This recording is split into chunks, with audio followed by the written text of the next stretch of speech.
What better way than to spend your days making your wife's day absolutely miserable?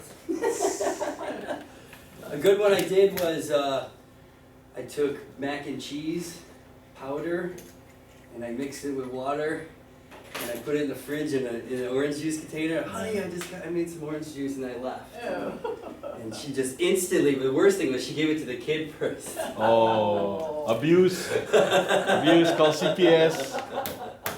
I also did mustard in her toothpaste. She doesn't wear her glasses when she brushes early in the morning, so she just oozed it out. Oh, man. She did nothing to you? She doesn't think that way, no. It's way to get off all my venting. Well, a little bit of cyanide goes a long way, you know. And then on Facebook, I told everybody we were having twins. We're only having one right now, but all of a sudden everybody in the family is just like, oh my God, what are we gonna do? And then I actually had to repost on Facebook that, no, we're not having twins, it was a joke. Because we had the mother-in-law calling my wife. Uh-oh. What are we gonna do? I'm gonna move in. That'll be a good April Fool's joke for you. No. Oh wait, this is going on the internet. Yeah! Mother-in-law. Yeah, Tito, she'll want to move in. Yeah. Well, today I'm going to lose my voice, guaranteed. Kind of like I did last time. I'm going to be talking about advanced soil sciences. For those that did not attend last week, might be a little bit behind on what we're going to talk about, but you can watch the video, which will be up on YouTube tomorrow, and then catch right up. So you'll know where to go, but you're going to kind of learn in reverse, so sorry about that. I have my pad is connected, so I can actually do stuff here, and I can like write on my screen. So I'm going to actually be using my pad from a distance, and I won't be pointing as much to the screen like I was before. So on YouTube, what do you punch in to see them? I will email you a link. Oh, right. Okay. Just make sure that on the attendance sheet, wherever that is. Right here. Can you put your email address, or I can just send it to Ed? You just want to do that? Yeah. Okay. No. Okay. Facebook, there's no fast forward. You gotta watch all 4 hours of it, man. All right. Today we're going to talk about soil sciences, and basically what we're going to talk about today is charge. Charge, electricity in the soil. Thank you. See ya. And we're going to be talking about a few other things, including, I'm going to go through just a little bit of review, so you guys remember what we talked about last week. I'm going to talk about the properties of the colloidal fraction, and we'll define that once we get there. We'll talk a little bit about humus, however you want to pronounce it. Talked a little bit about it last time. And then we'll talk about organic matter. I just want to make sure you understand that although a lot of these things that we're going to talk about today involve microorganisms, we're not going to get into the biology of it. We're just going to say that microorganisms enzymatically break things down and all that, and that's a whole nother class, okay? But let's go ahead and get started. Introduction to soils. Last week we talked about the functions of soil. What's in it, the factors influencing soil formation, classification, and then also soil physical properties. Functions of soil, if you remember. We grow plants in them. Holds water and the water table. The water moves through the water table. And then recycler of raw materials, so decomposition of organic material. Modifier of the atmosphere, remember the CO2 exchange that goes on with the soil and many other gases, and also dust and things like that change atmosphere. Habitat for soil organisms, these could be microorganisms as well as macroorganisms. And then an engineering medium is a place to put structures, and we use it as foundation. Let's talk about soil. What's in it? Mineral content, remember parent material. It's going to be the rock material, the rocks in general, 45-50% of it generally. We're going to have air covering 25 to 30%, or 20 to 30%, water covering 20 to 30%, and organic matter 5%. That 5% usually broken up in humus, roots, and organisms, and we'll talk a lot about that later on today. Okay. So we already pretty much touched on the other three, right? Remember, parent material is the unconsolidated or weathered mineral or organic matter. So it can either be organic matter or rocks. This is where we build our soils from. And let's not forget that when soils, these rocks break down, they break down into different particle sizes, sand, silt, and clays. And then we also have clay aggregates as well that behave like sand, also called pseudosand.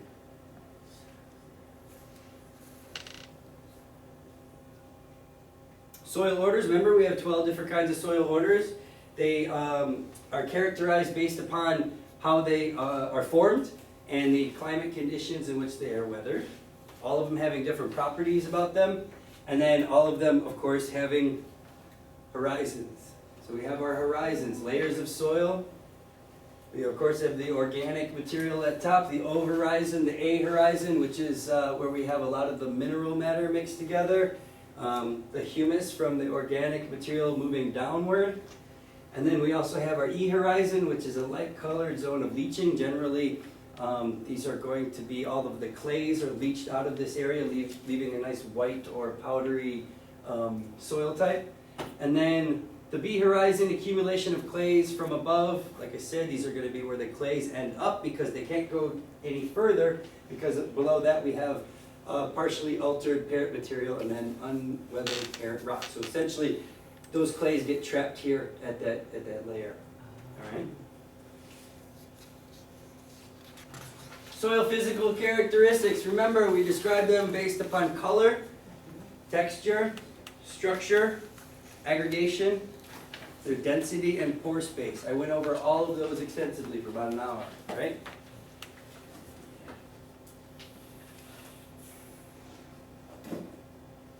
And I want to reiterate our conversation about clays, which was at the end of the conversation last time, where we basically broke down the weathering process and we ended up with the clay particulate that we're going to reference most of the day today, okay? So we're kind of leaving off, or picking up where we left off last time, and leaving off with the clays being very, very small, less than 0.02 millimeters, very large surface area.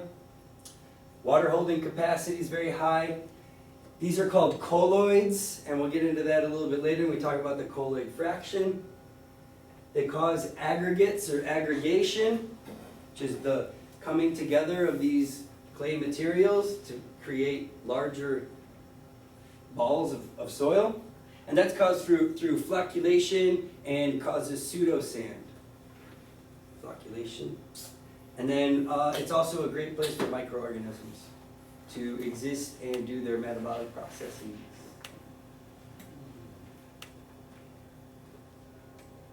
You need to remember this about clays. You're going to remember one thing about clays today.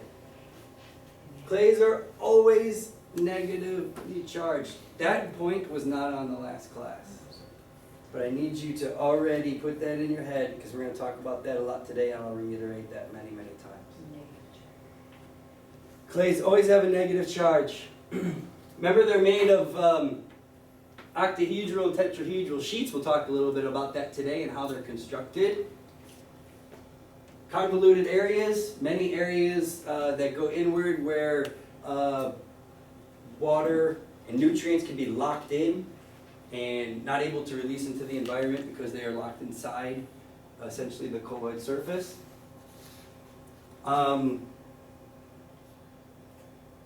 It locks in chemicals, like I said, nutrients, and then each clay has its own property. I debated about talking about the different kinds of clays with you guys. I don't think it's all that important at this stage. I think if you want to look a little bit further into it, I can give you a book to read or something like that, which will go into the types of clays. I'm going to just kind of skip over that today and just take my word for it on a few ways that those clays behave. I don't want to get too much detail because that could be a total hour at least just talking about types of Hey, clays. James. Yeah. Check this camera, make sure my head's not inside. I can You do know, the whole that. thing blocked. You're kosher. Okay. All right. And remember that they're very difficult to generalize. So to say that clays behave a certain way, it's tough to say. Kaolinite clays or Montmorillonite clays or like clays, these are gonna behave differently or the same based upon their characteristics, okay? So, just to say clays behave a certain way is pretty generalizing. Alright, that's where we went through for 4 hours last time. Probably each one of those slides talking about information for an entire hour, right?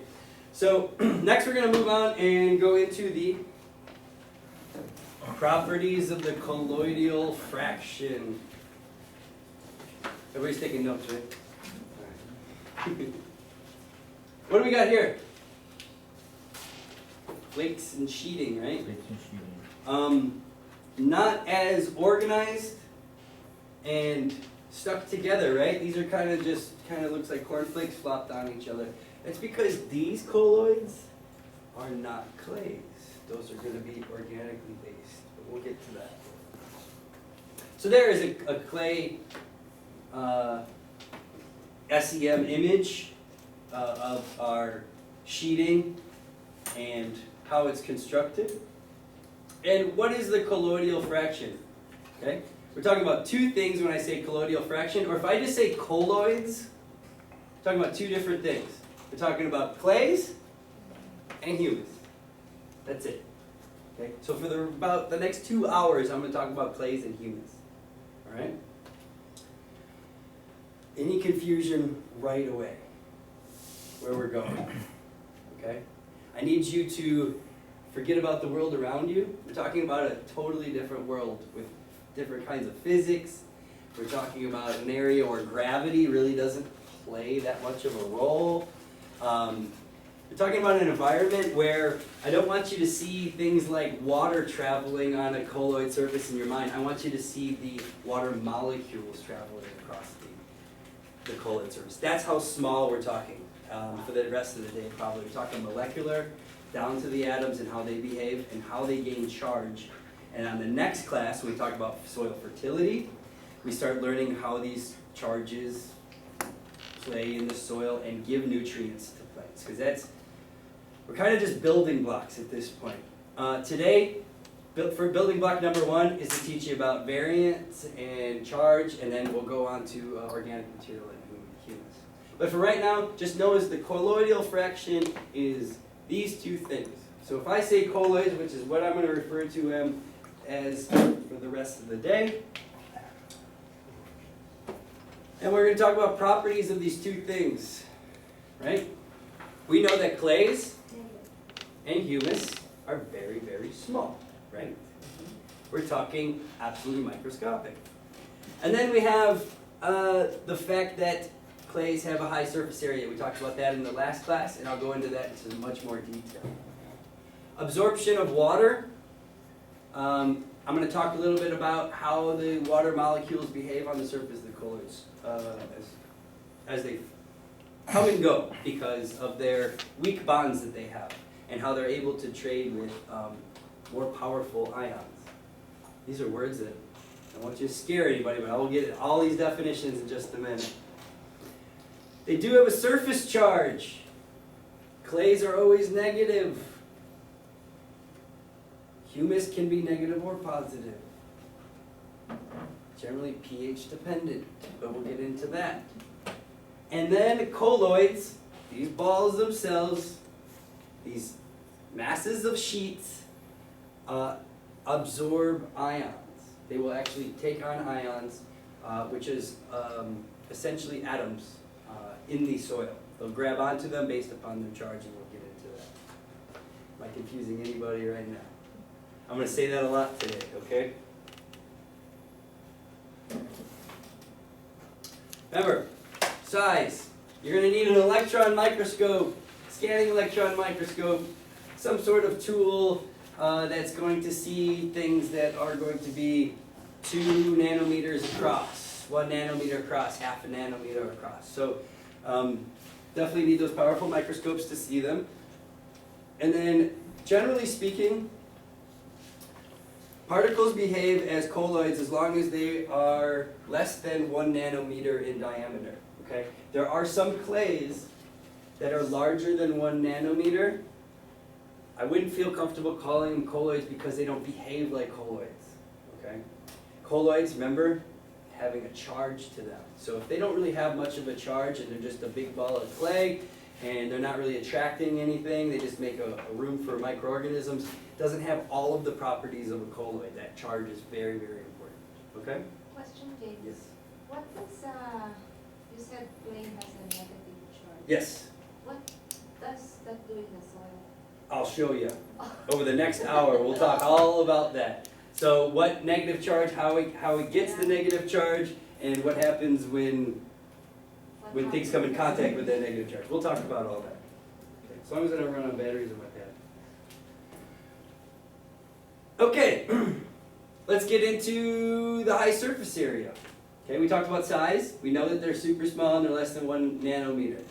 Okay, and we're going to talk a little bit about the surface area. We brought this up many, many times in the last class. But the surface area of a colloid causes it to absorb many things, not just water, but nutrients. It can have almost like a suction effect in pulling in microorganisms. It has just a really, really strong pull, mainly because of its surface area and its contact with water. Remember how water bonds together and it doesn't separate the molecules very easily, so it sticks to the colloid surface. It's also a catalyst, meaning it causes chemical reactions.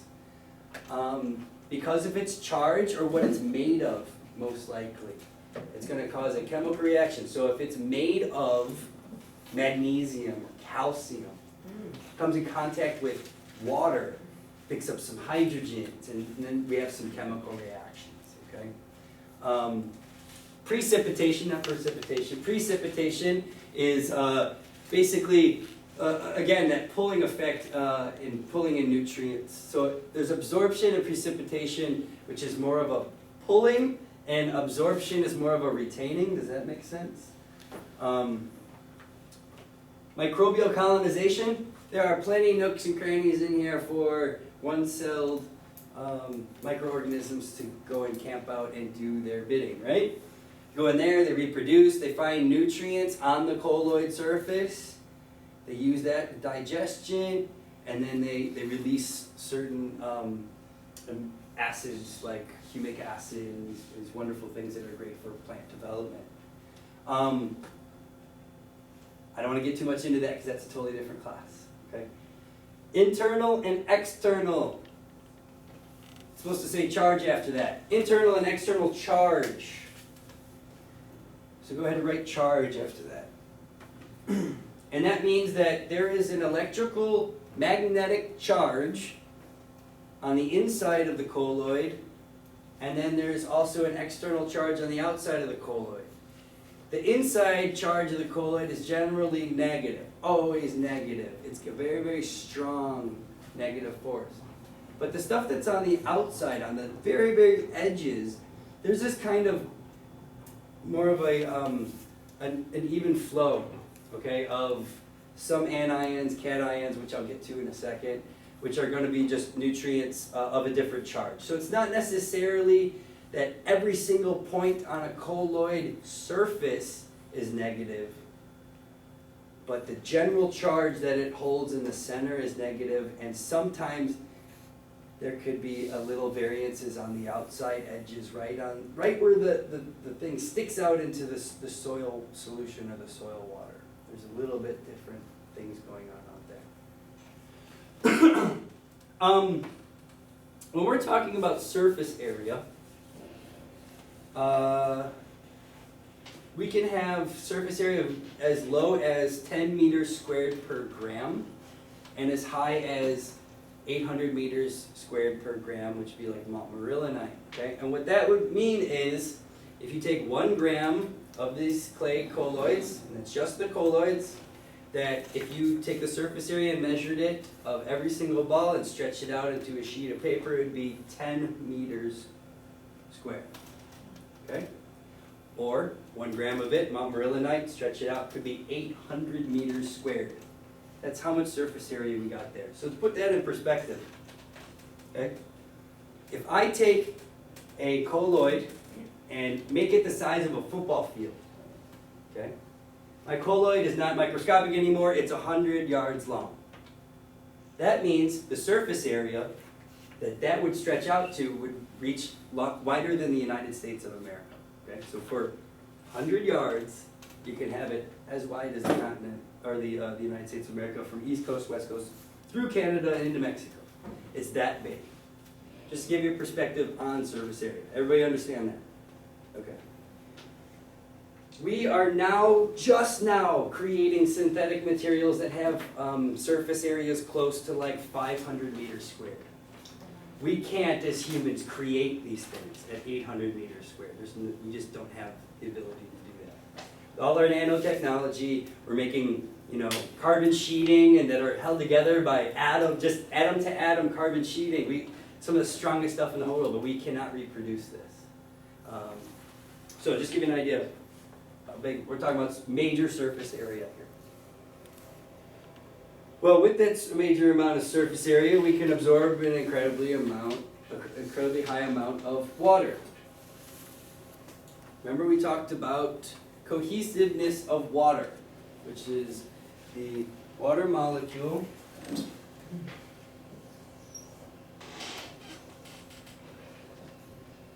being a polar molecule.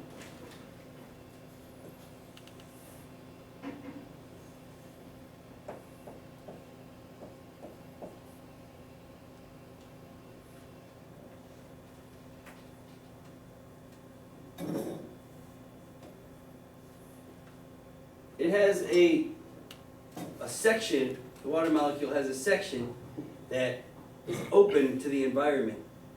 And it is looking for an electron to grab onto it and bond with it, which is totally possible if we have another water molecule. Because H is negative. Okay, so the molecules of water generally bond to each other. They're held together by magnetic charge, which means that they can do things like hang upside down and not drip off.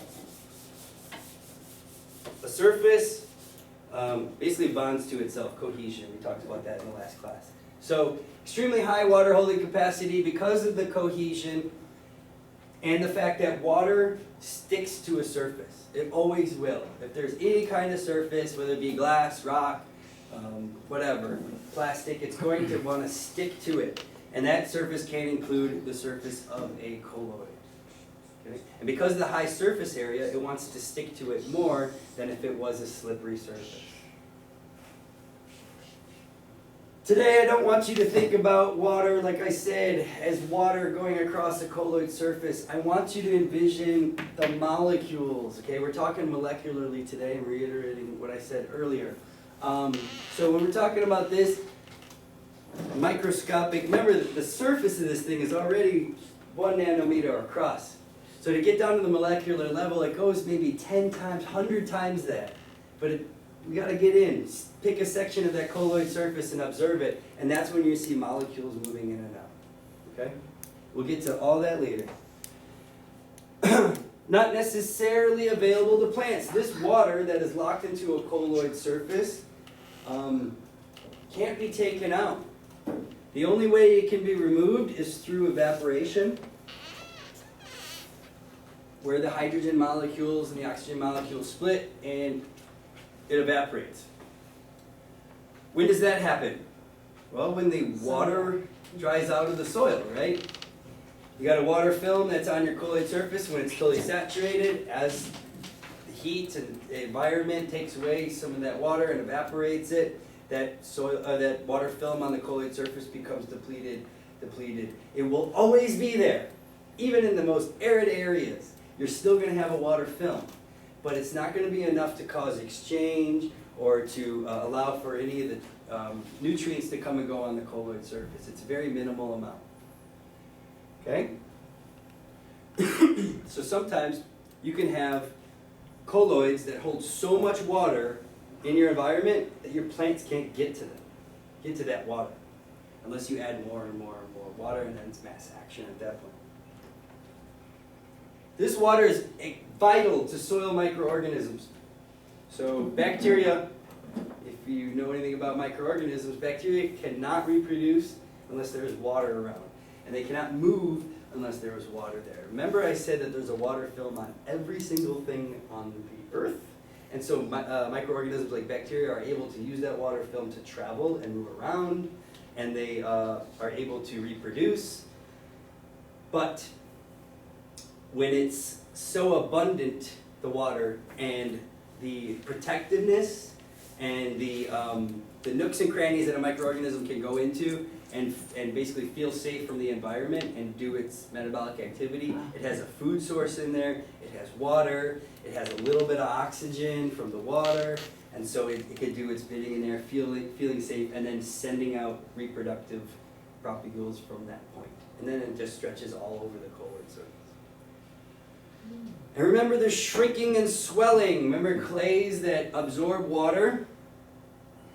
Those plates will actually get water molecules between the plates and they will spread apart. And if there's 1 million of them in a row, you start spreading out apart, becomes like a soaked textbook, right?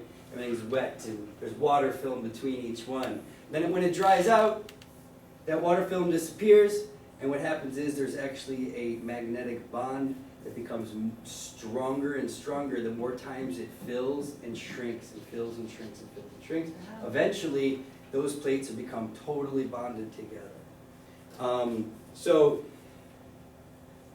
when those are bonded together, strengthening the negative charge, so shrinking and swelling is actually important to clays and retaining its negative charge. Any questions?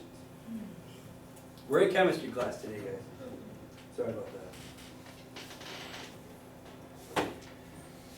Okay, surface charges of colloids. Anybody had a question about that?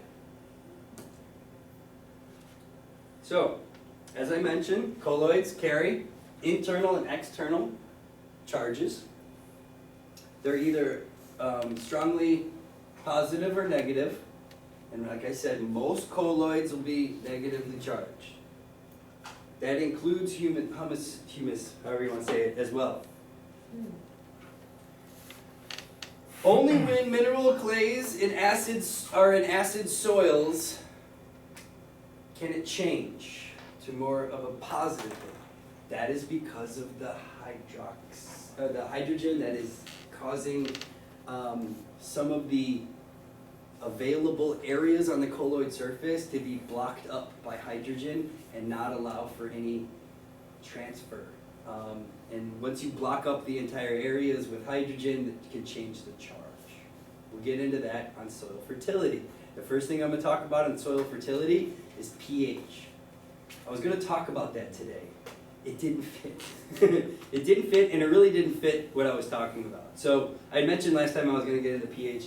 That's definitely for next class. So soil pH plays a big role in fertility and what nutrients are available, as a lot of farmers know. So we'll get into that on the next class. But so mineral clays in acid soils can be positive, and also if the pH is too acidic or too alkaline, that humus can change to a positive charge. Okay? We'll talk about that.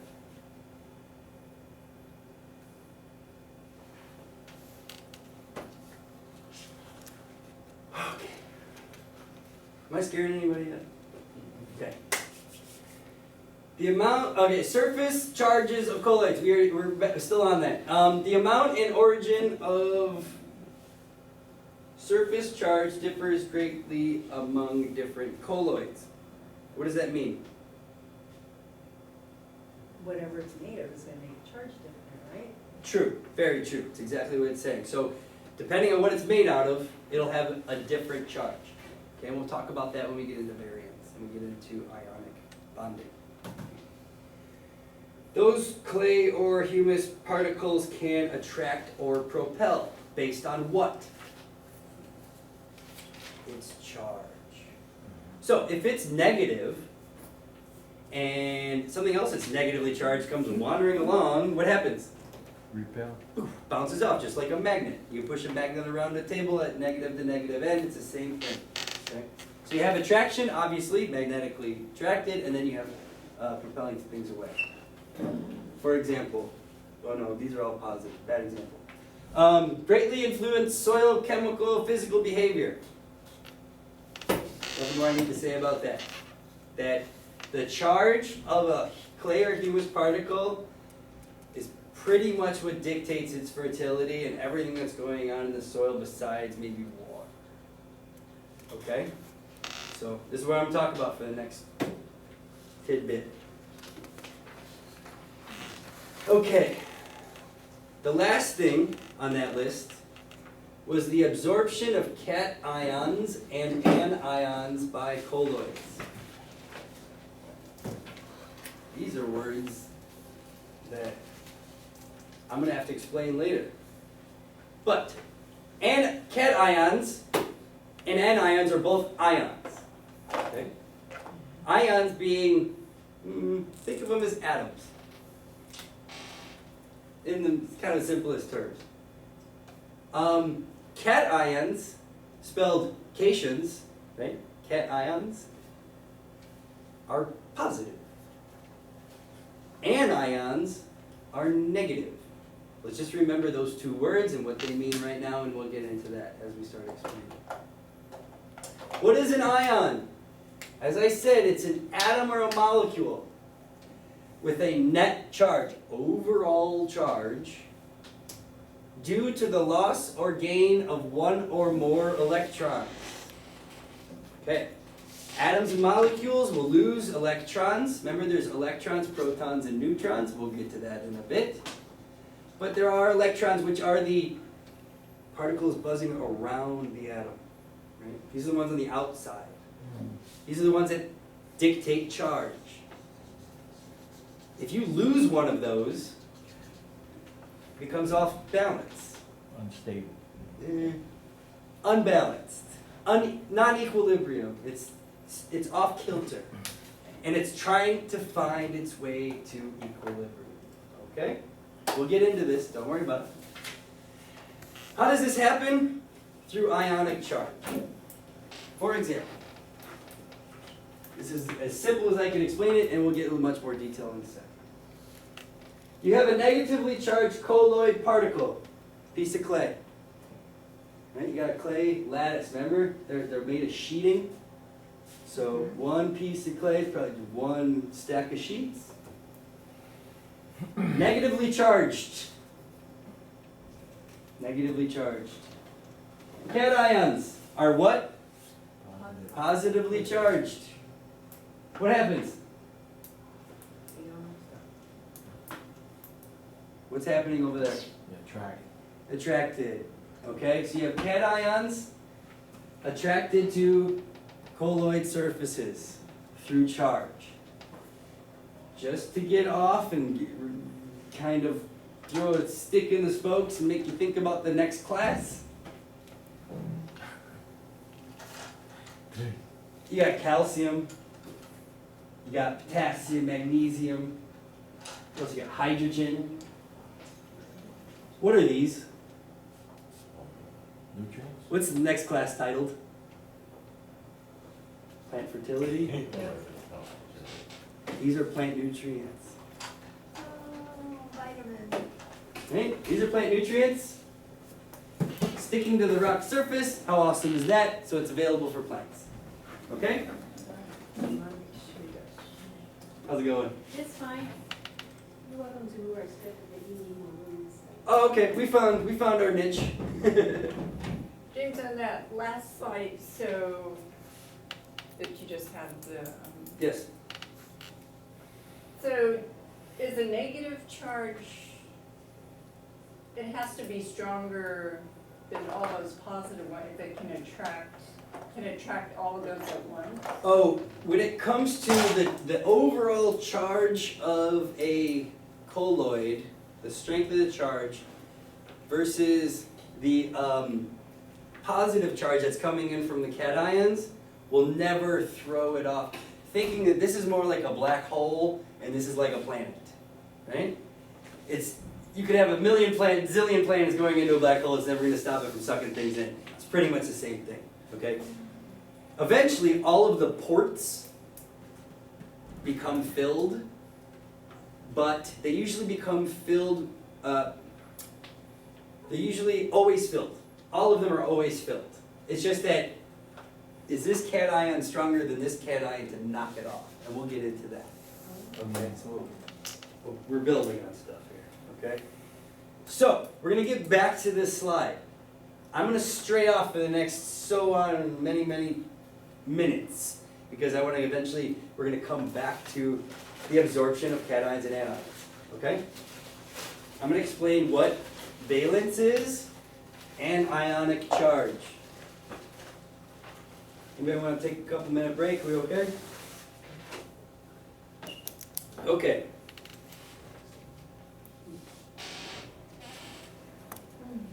That looks weird. What's going on here? This is a periodic table of valence charges. Example of valence charges. Just to have a good idea of what we're dealing with here. Dots, right, around elements. So we have at this point, as much as you know. And we see these numbers up here, 2, 3, 4, 5, 6, 7, and actually that's 8 or 0, depending on who you ask. And we'll get into valence. Remember this, pull out your periodic table. Some of you, it looked a lot different when you guys went to school. Yeah, it was a lot less. Yeah, there wasn't as many there. That happens. It actually looks much different than when I took my first chemistry class. There's about 14 of them that have been on since I took my first chemistry course. So some of these being unknowns, I like these as a scientist, biologist. These things fascinate me because we've never seen them before, but we know they exist because they mathematically have to. That's, to me, is absolutely interesting. But just to stray off, we have the way it's spread, right? I just want you to observe this thing. Take a good look at it, and we're going to talk about it for the next hour. We're going to try to figure out the valence charges of these elements. Valence charge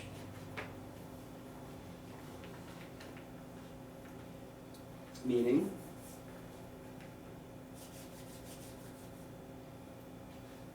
the amount of electrons contained within an element and the lack of in certain areas. But we'll get into it. So, it's real easy to figure out the valence charge of any element. Let's pull out your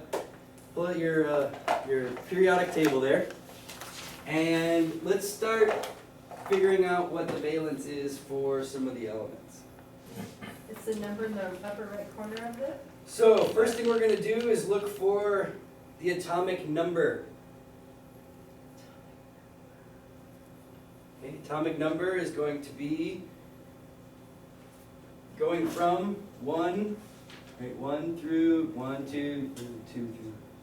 2, 3, 4, 5, 6, 7, 8, 9, 10. You see how hydrogen is number 1? Top left corner. Goes all the way across to helium, number 2. And then the next row down is 3, 4, going all the way across to the 13. Then you got 5, 6, 7, 8. Okay. Those are your atomic number. What does that mean? 1 electron. Number of protons. Yes, good answer. It is the number of protons. Cheater. She's reading. I am. Number of protons that are in that element. Okay?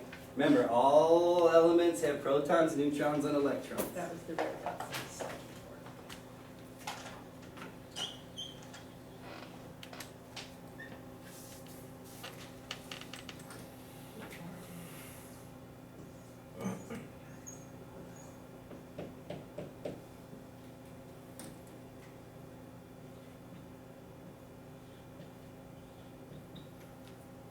Protons and neutrons.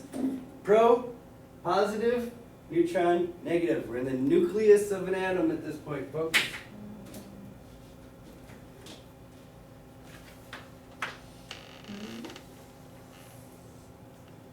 I missed it. Pro is what? Pro is positive. Neutron is negative.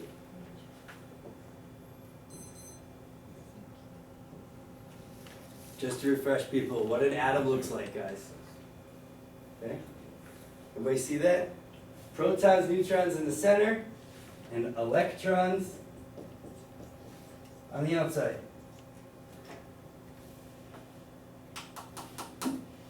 Every atom looks similar to this, just a different number of each. That defines the difference between all of the elements on that. It's just how many protons, neutrons, and electrons. Okay? So, like I said, this is the reason why the elements are in the order they're in on the periodic table. They're not just strewn together. There's an order to them, and they're based upon that number. How many protons it has. If it has 22 protons, it goes here. I mean, that's just where it goes, right? No other element has 22 protons. Okay? So this is why it's in this order. It wasn't in when it was discovered. It's not any other thing than the fact of the protons, which is why we know that some of these unknowns exist. It's because they have to. Okay? So as far as the protons, it's supposed to be on the right-hand side of the It chart. could be either way. Yeah. It's really just the single number that's at the top. Sometimes people put the atomic number up there. Sometimes they'll put other numbers and abbreviations up there. It's always just the single number. It's very identifiable on any one of the tiles. Okay? If it says a decimal or something, it's definitely not the atomic number. And the atomic weight will always be a decimal if it's done correctly, like this. Never read a periodic table that estimates and rounds up. They do exist. Does it go from alkaline to acidic? Nope, Okay. Never mind. it doesn't because, okay, well, I guess the question is, why are they arranged the way they are? We know Yeah. what order they're in, but why are they in these columns? Why is this one shorter and sectioned off? Well, I'll get into that. Valence is the reason why, okay? And valence is the number of valence bonds a given atom can form with other atoms. How many bonds can one atom make with another atom? Or multiple other atoms? That's valence. Let me explain. Am I moving too fast? Well, whoa, that's not right English. How do we know how many bonds an element can make? Well, how do we find out the valence? The number. Remember, valence is how many bonds it can make. Well, how do we find out the valence? We got to know the atomic rules. And I'll get to those in one sec. But first, let's find an example. Let's pick an element. Fluorine. Fluorine. Find it on your table. 9. Purple. 17. Number 9. Everybody found it? Okay.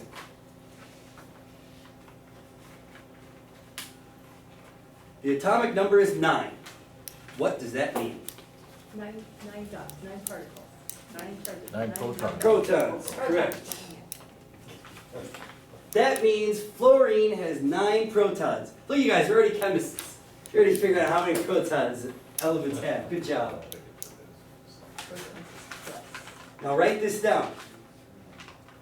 The number of protons is always, slight asterisk, there's always an exception to the rule, but is always equal to the amount of electrons.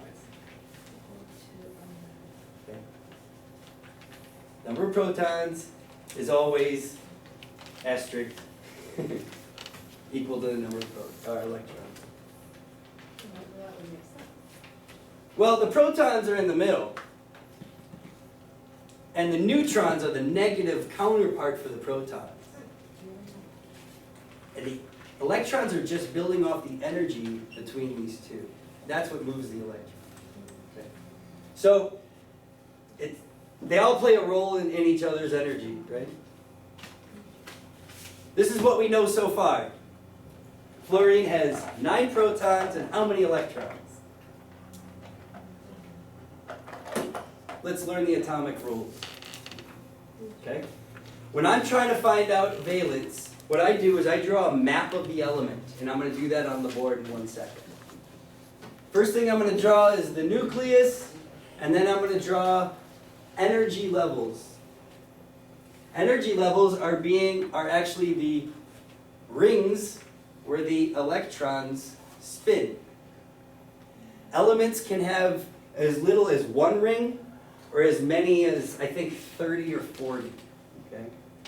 So, this is how we select an element and find out what its valence charge is. We follow these rules. The number of protons is always equal to the number of electrons. We already know that rule, right? The inner orbital ring can have only a maximum of 2 electrons. So, when I draw my map and I start filling in rings, this would be a little confusing, I understand.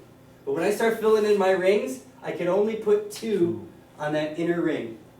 Just know that that's the rule. We'll get to understanding it in a second. Okay. Every other ring, after the middle ring, maximum 8. Okay? When you're writing them, it's best, this is kind of all over the place, I choose to write them at compass points, going clockwise. It stops it from becoming confusing. So, let's do this.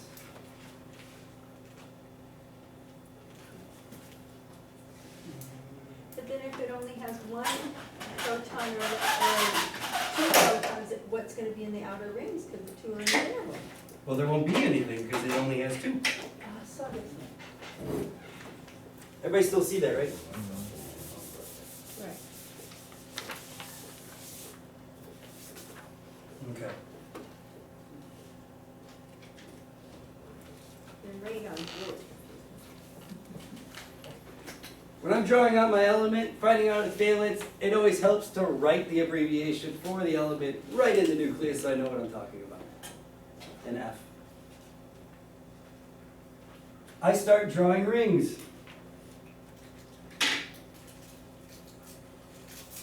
Ring number 1. How many electrons does fluorine have? 2. Oh, there's 9. 9. 9. Right. How many can I put in my first ring? 2. 2. 1. North 2. and south. Okay. Now I gotta draw another ring. Right, because there's 7 left. Because I maxed out on my first inner ring. How many do I have left now? 7. 1, 2, 3, 4, 5, 6, 7. Isn't that off balance? Okay. What is the definition of a valence charge?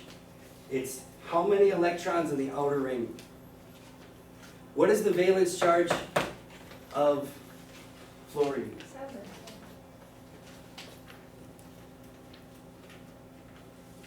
Fluorine has a valence charge of 7. Okay. right. Okay? Write that down on the side. We'll get to it. Let's do another one just so you understand. Let's pick another one. How about calcium? What's the abbreviation for calcium? C. Ca. Carbon is C. Oh, yeah. So 20. Okay, 20. Okay. Let's start off by drawing our nucleus. Okay. 2. Let's do our inner ring.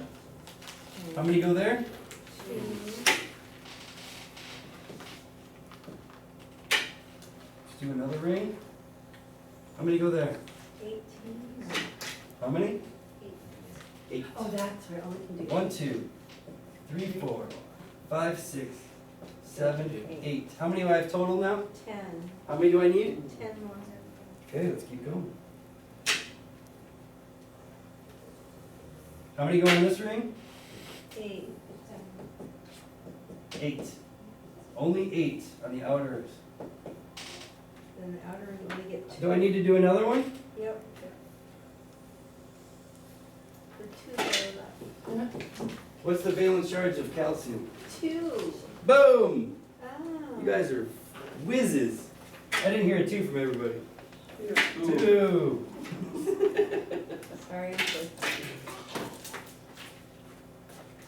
That's why you got it. That's only the beginning. It's the first step to figuring out what we're talking about here today. Atomic number 20. There's what I just drew, right? Mhm. Calcium is 2 valence electrons.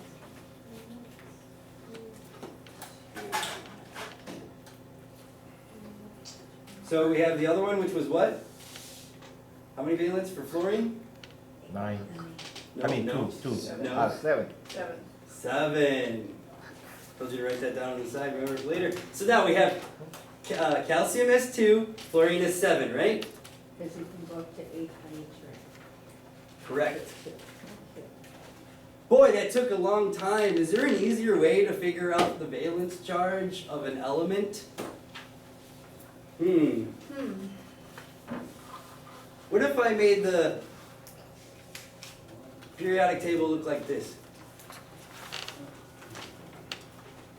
Everything in this row, the first row, has a valence charge of 1. Everything in the second row has a valence charge of 2. Forget about the metals. Forget about the metals. 3, 4, 5, 6, 7, and 8. Why do we forget about the metals? Because they're variant. They're all over the place. So, what is the valence charge of hydrogen?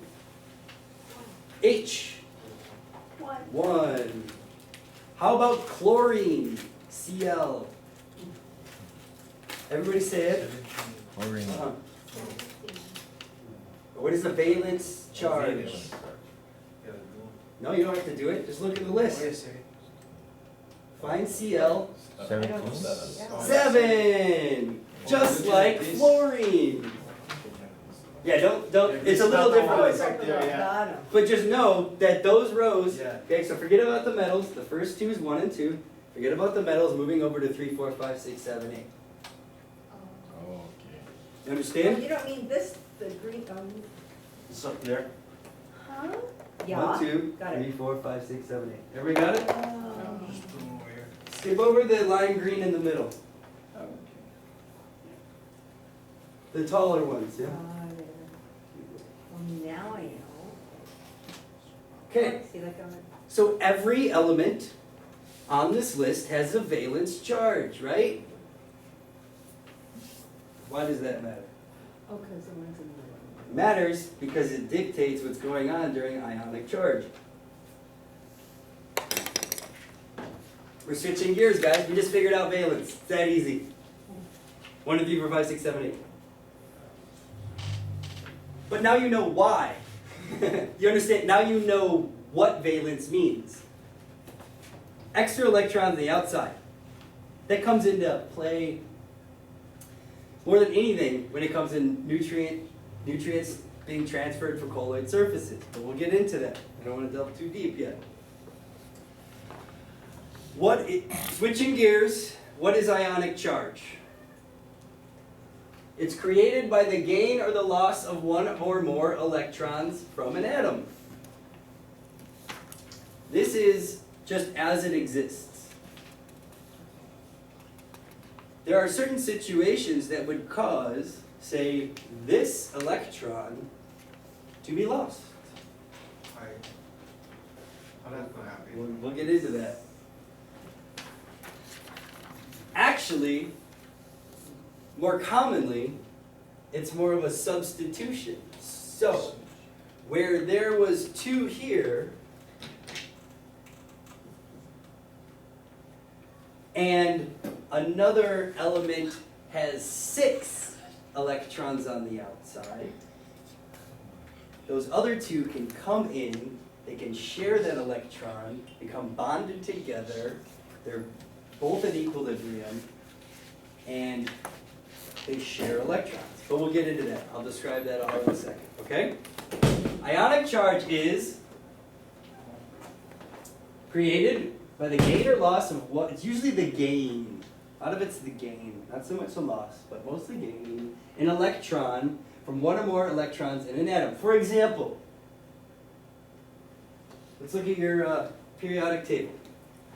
What is that? Chlorine? Chlorine. What's the valence charge of chlorine? 7. That means the last ring has 7 ports, right? 7 electrons, and there's 1 missing, right? Somebody feeling there.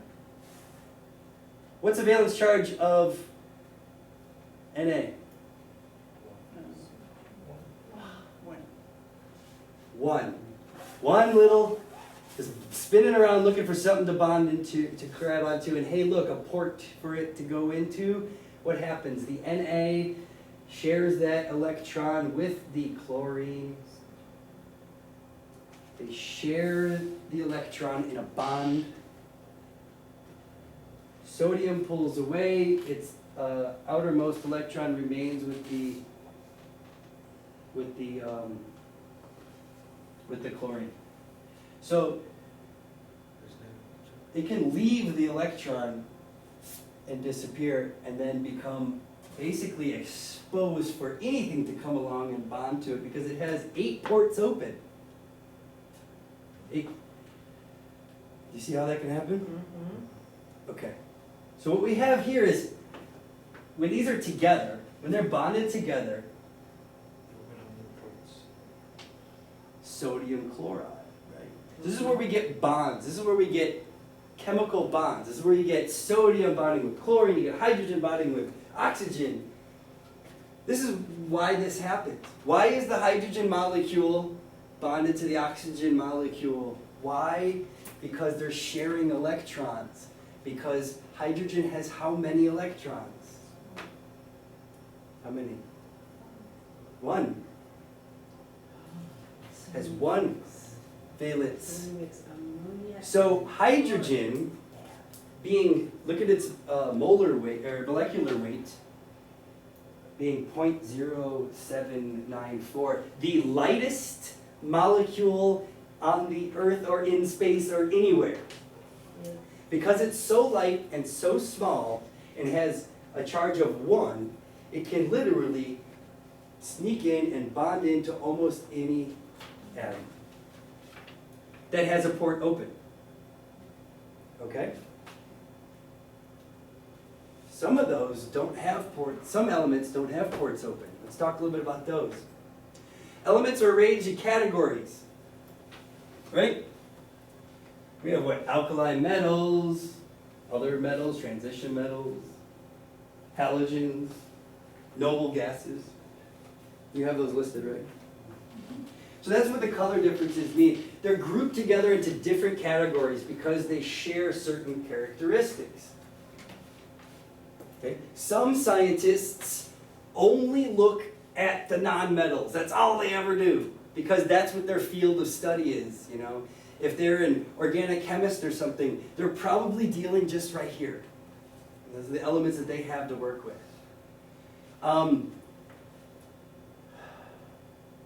Right? Everybody understands those categories. Okay. Do you remember back in the day in chemistry class, you used to talk about the noble gases? Noble gases are where on the periodic table? Number 8, number 8, the last row. All the way at the end.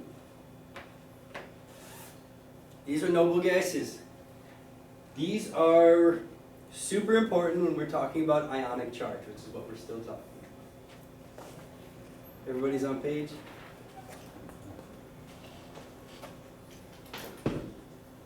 Yes. Okay.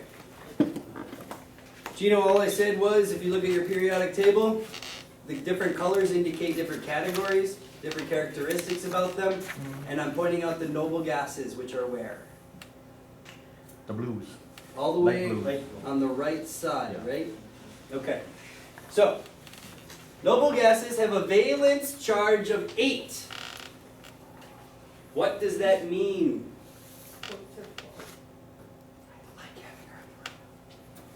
Quarks are full. Valence of 8, that means you have 8 electrons on the outside. There's no room for anybody. Remember the rules? 8 on the outside, maximum. So, what does that mean? That means there aren't any valence electrons for people to gobble up, or elements to gobble up. So what does that mean? It means that elements don't bond with any other elements. They exist in the environment by themselves. Helium gas is in the environment as helium gas. It's not bonded with another helium like hydrogen usually bonded together with something else. It just is the way it is. Argon. Argon is argon.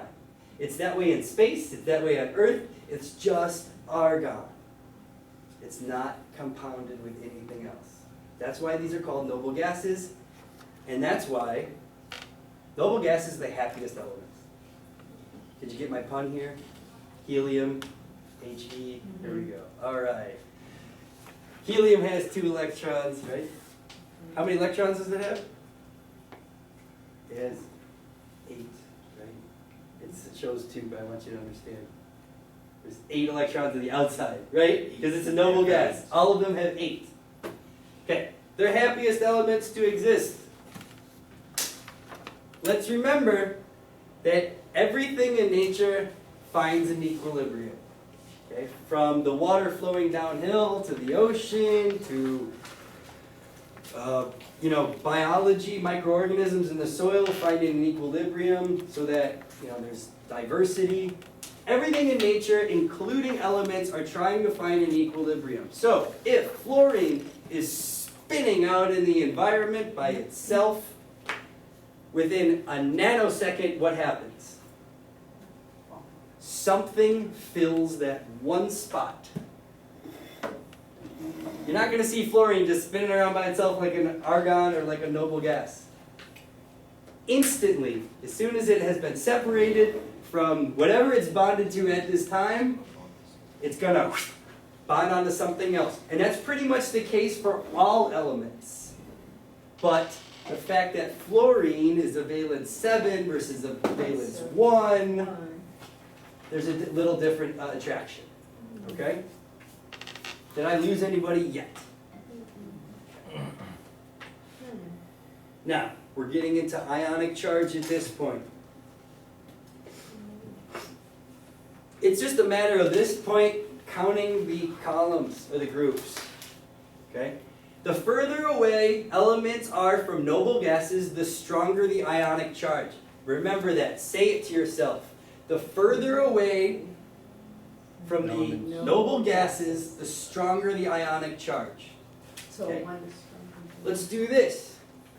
I need you to understand that periodic table in nature doesn't look like this. It actually looks like this. Okay? The row 1, where the helium is the row right next to the hydrogen. Okay? It goes all the way around. It's a ring. It goes in a circle. So look at it that way. Now, if helium or the noble gases, all these here are 0, we go away from this. Let's increase. So as if we were going that way. So where we left off here, everything in this row has an ionic charge of 1, which is a pretty weak charge. Everything in this row has a charge of 2 plus, positive 2 plus, which is a stronger charge than this one, but weaker than the 3s. Okay? Let's go the other way. Let's forget about 4 for a second. 0, we're going lower than we're going to the left, so we're going to decrease to the negative numbers. Valence charge at -1, or ionic charge at -1. -2, stronger. -3, even stronger. And when we're talking about carbon, or we're talking about the 4s, we're talking about carbon and Silicon. silicon. But let's look at this here. Ionic charge can either be positive or negative depending on which side of the noble gases, right? So on the left it's negative, on the right it's positive. The furthest you can get away from the noble gases, because we forget about the metals, is 4, right? 4 in each direction. And like I said, carbon and silicon. Why do those ring a bell? They are the foundation or basis for life. For specifically, what are we talking about? I don't know. Soil, Yeah. right? Carbon, plant material, organic material, things that are organic are made of carbon. Things that are made of silicon are going to be rock, quartz based. They're going to be crystalline structures. These are from volcanic activity. So, depending on if it's carbon based, it would be positive or negative. Depending on if it's silicon based, it'd be positive or negative. Okay? Okay? So it can go either way depending on what it is. Carbon, don't quote me on this, I totally forgot. I'm thinking that silica, because of clays being negative, I'm going to say silica is the negative charge and then carbon is the positively charged. That makes sense, right? Because if clays are made of silica and they're negatively charged always, then we're probably dealing with a negative charge. But don't quote me on that. I'm just telling you the air on that one. But I'm pretty sure that's the case. Okay?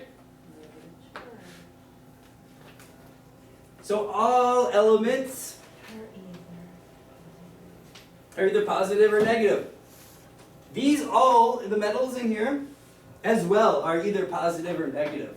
But they have certain traits about them. And, well, we'll get to the reason why we don't deal with those in a second. Ionic charge determines the strength of a cation. So, calcium has a stronger cation charge than potassium. We know that. And boron has a stronger charge than calcium. Right? Same thing with anions. Let's look at nitrogen versus sulfur. Stronger charge. Got it? Guys, your periodic table will never look the same to you again, because you will actually understand what's going on, at least when we talk about soils in a few minutes, okay? Why do those metals not matter? Because as an agriculturalist, and as somebody who's focused on plants and growing crops, oops, another wrong slide here. I only care about a certain, a couple of them. Let's look at the periodic table from the perspective of an agriculturalist. Soils only have certain elements in them. Chlorine, oxygen, sulfur, selenium, nitrogen, potassium, or phosphorus, silica, carbon, boron, zinc, copper, nickel, cobalt, iron, manganese, molybdenum, Yeah. lignum, hydrogen, sodium, potassium, magnesium, and calcium. Nailed it. So those are the only ones that I deal with. These are the only ones in the soil. So these are the only ones I really have to care about as a soil scientist. Forget everything else. Don't really care because it's not in there. I don't have, well, I guess I do have aluminum in the soil, and it plays a big role, but it's not a nutrient, right? Essential or beneficial element. It's actually something that can cause detrimental harm to my plant because of its right. Because it's so strong. It's a 3. Okay. We're doing good on time, guys. We're doing really good on time, actually. You guys want to take a break? Or are we rolling right along? We're rolling? Okay. Where's the bathroom? think it's, Oh, Next this way building too, over. right? Next going that way? Okay. Yeah. Oh, yeah, this is it. Right outside. Thank you. do we wanna do 5 minutes? Let's do 5 minutes, we got plenty of time, guys. I'm on slide 60 of 85, that means we're almost done, and it's only, it's a little past 6, so. So then, so like on the airplane, like we don't have helium, you can't bring it, you can't, like if you go, let's say I work at LA flight, a kid can't bring a helium balloon on the plane because the helium, but if it's a neutral, but it's the pressurization in the plane. That's what it is, and that it's a mystery gas. Like my mom was a flight attendant too, so like mystery it would gas. probably be more of the mystery gas because a lot of gases that are toxic, and Right. if that small amount was released into a capsule of a plane, Bad. might be bad, and it would be lighter than air. So there's a lot of them that are So lighter the than one air. time when I mixed Clorox with ammonia, I got really sick and had to go to the hospital. That's because mixing the two elements together made those gases from the Well, charges. you mix Clorox with what? Ammonia. Ammonia. Ejects. So nitrogen. So I did the strongest, okay, yeah. Lots of okay, cat eyes. Okay, got it. Okay, we're gonna roll right along. Okay, Okay. maybe get you guys out of here super early today. Alright, that's so The presence and concentration of the elements on your list, and more specifically the soil elements, in the soil dictates all chemical and most biological properties in the soil. Okay? The presence and concentration being the amount of, and the fact that they're there, plays a huge role. For example, like calcium and magnesium, calcium carbonate, lime, its effect on a clay particle with water on the pH.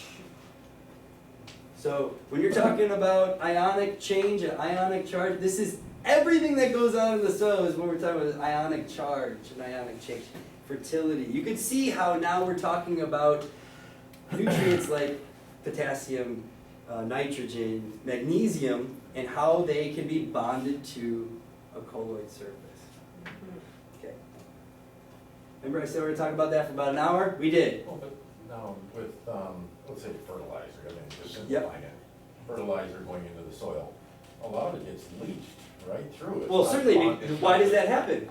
Okay, so if I have a Mount Marillenite soil, which is heavy in these really negatively charged clays, and then I'm out in Pahoa and I have just organic matter and then parent rock, you put fertilizer out, what's gonna happen to the fertilizer Pahoa? It's gonna leach out. It's not gonna bond with too much because there's not too many clays and there's not too much Right. humic acid. It's gone and away. But if I have clays with limited organic matter in there, then that fertilizer is gonna stick to those clay surfaces and then become plant available. That's what we're gonna talk about. It's like the three numbers on the fertilizer bag, like they all gotta be in balance because of the table. Yeah, and You need the soil. your fertilizers usually have the NPK on it, right? Nitrogen, phosphorus, potassium, but they generally have a lot more of everything else. So if you're a responsible farmer, I would know what everything is in there, because if your fertilizer, which a lot of them do, contains calcium, it's going to affect the pH and the effect of the nutrients on the plants and the availability of the nutrients to the plants. And if you only go off NPK and you don't realize that there's a whole lot of calcium in there, it's there actually because it's probably a nitrogen fertilizer that is very acidic. So they add calcium to bring it from a pH of 3 to more like a pH of 6. But how does that affect the way nitrogen bonds to the colloid? Let's look at your periodic table. Where's nitrogen? It's a, what number, but what number ionic charge is it? Plus, Or no, no, two. negative, Negative, because it goes to the left, right? right, oh It's yeah. a -3, Negative, okay. okay?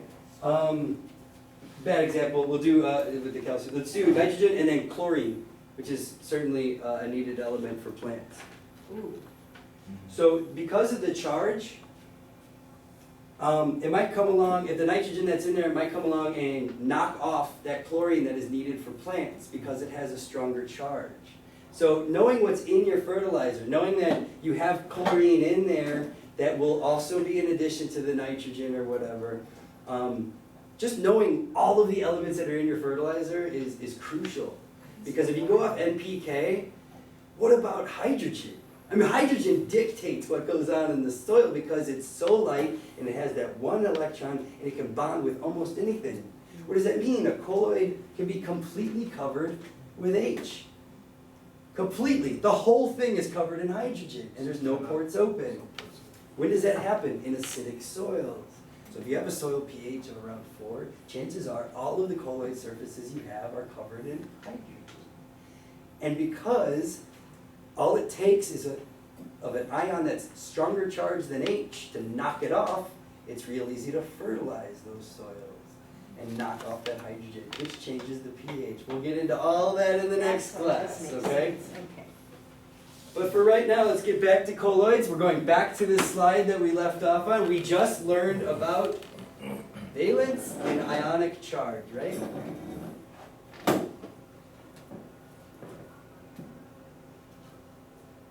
Just a refresher.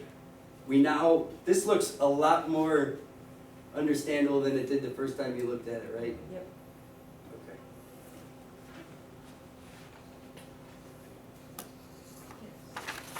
Your question. Where do they get their charge from?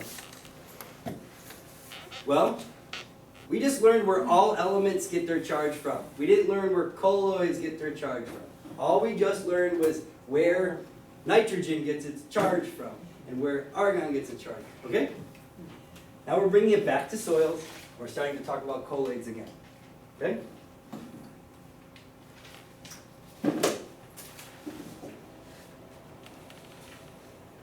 What was the question again? Where do clays get their charge from? Right, okay, where do they get their charge from? Thank you. Clays get their charge from something called isomorphic substitution. Who's writing on Sorry. that? Clays exist. I got a Come on, gun. man. Show me up. I got a gun I'm just like waiting for you to turn it off. Okay. All clays are made of sheets. We've been through this already, right? And those sheets are either tetrahedral or octahedral. What does that mean?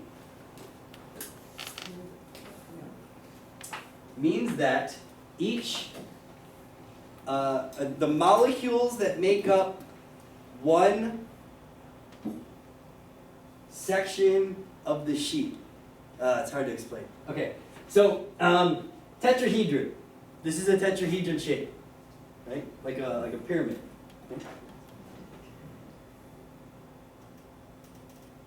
Clays are made up of rows and rows and rows and rows of these tetrahedrons molecules. These molecules are made up of silicon in the center, bonded with oxygen on the outside. Okay?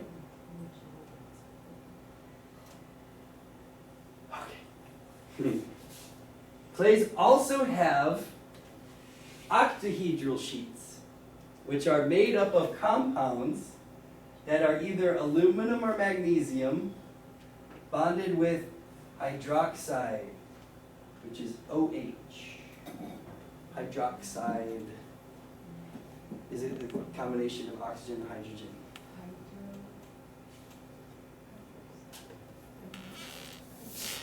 Hydroxide. Thank you. Sorry. Aluminum, magnesium, and then mixed with hydroxide. Now, remember I said it was rows and rows and rows of these tetrahedrons? This is what we're looking at. One interwoven with the next, interwoven with the next, interwoven with the next, going all the way down the sheet. Okay? Most clays are sandwiches of tetrahedral sheets on the outside and octahedral sheets on the inside. Meaning, silicon and oxygen on the outside, and aluminum and magnesium bonded with oxygen and hydrogen on the inside. Okay? Take my word for it on that?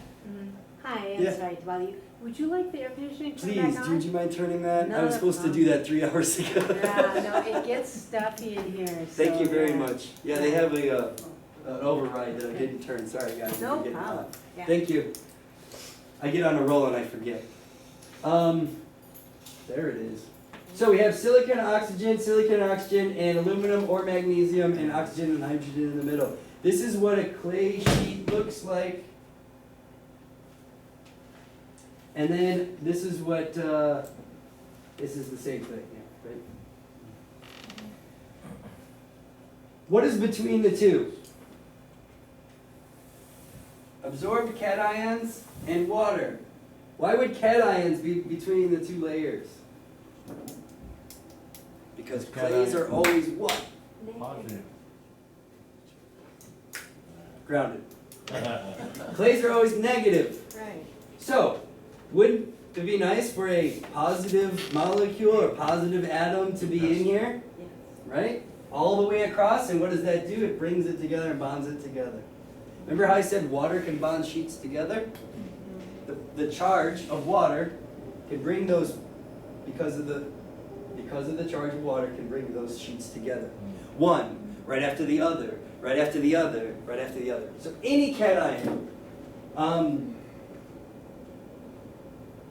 potassium, K is just 1 plus. Very, very common for it to be a bonding inside the clays.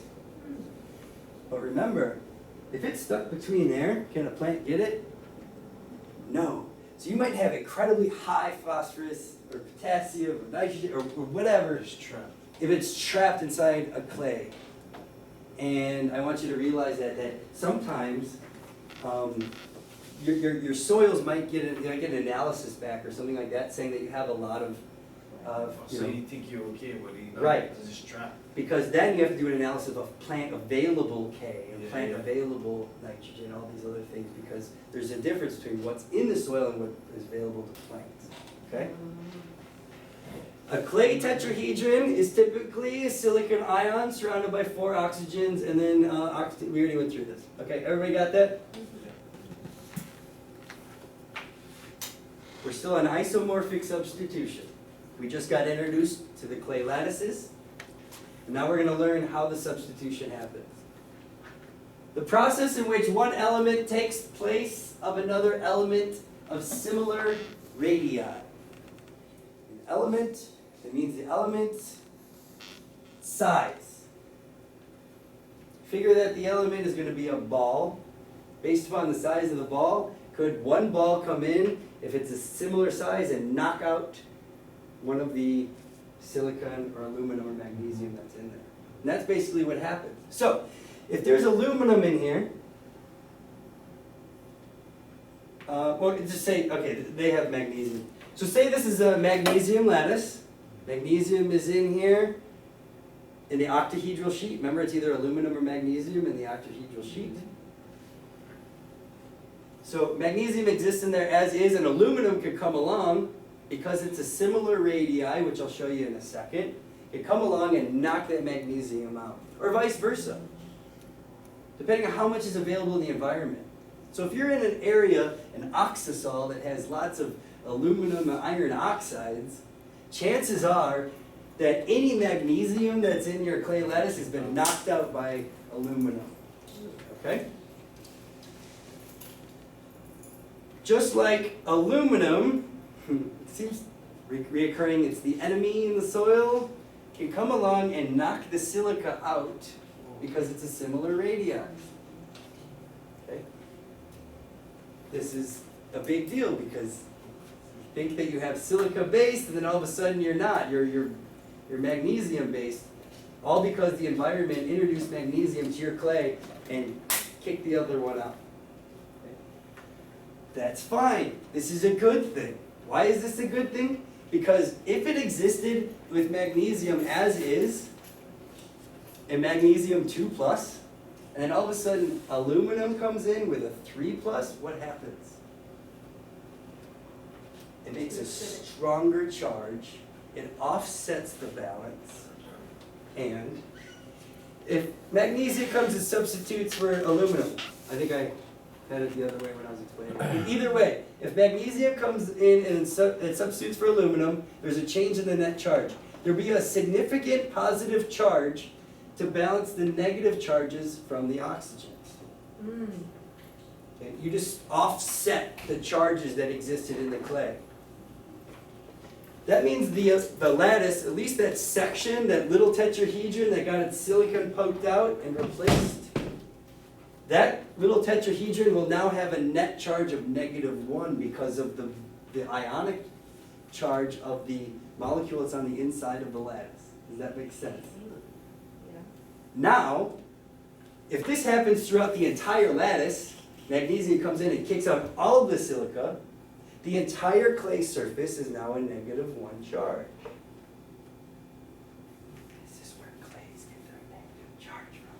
Because they exist as silica, but there is always something that has a similar radii and more abundance that's going to come in and eventually knock it out. So basically, as soon as it becomes a clay, not as soon as, there's some time period, but it's pretty soon after it becomes a clay does these isomorphic substitutions start happening. Okay? Radii of the elements. Here's at least the ones that pertain mostly to us. The smallest radii is actually hydrogen. But as a rule of thumb, if you exclude hydrogen, they get bigger the further away you get from helium. Okay? So, oxygen can come in and do isomorphic substitution with something with similar radii like nitrogen. It'd be pretty hard for like sulfur to replace aluminum, or vice versa. They're just nowhere near the same radii.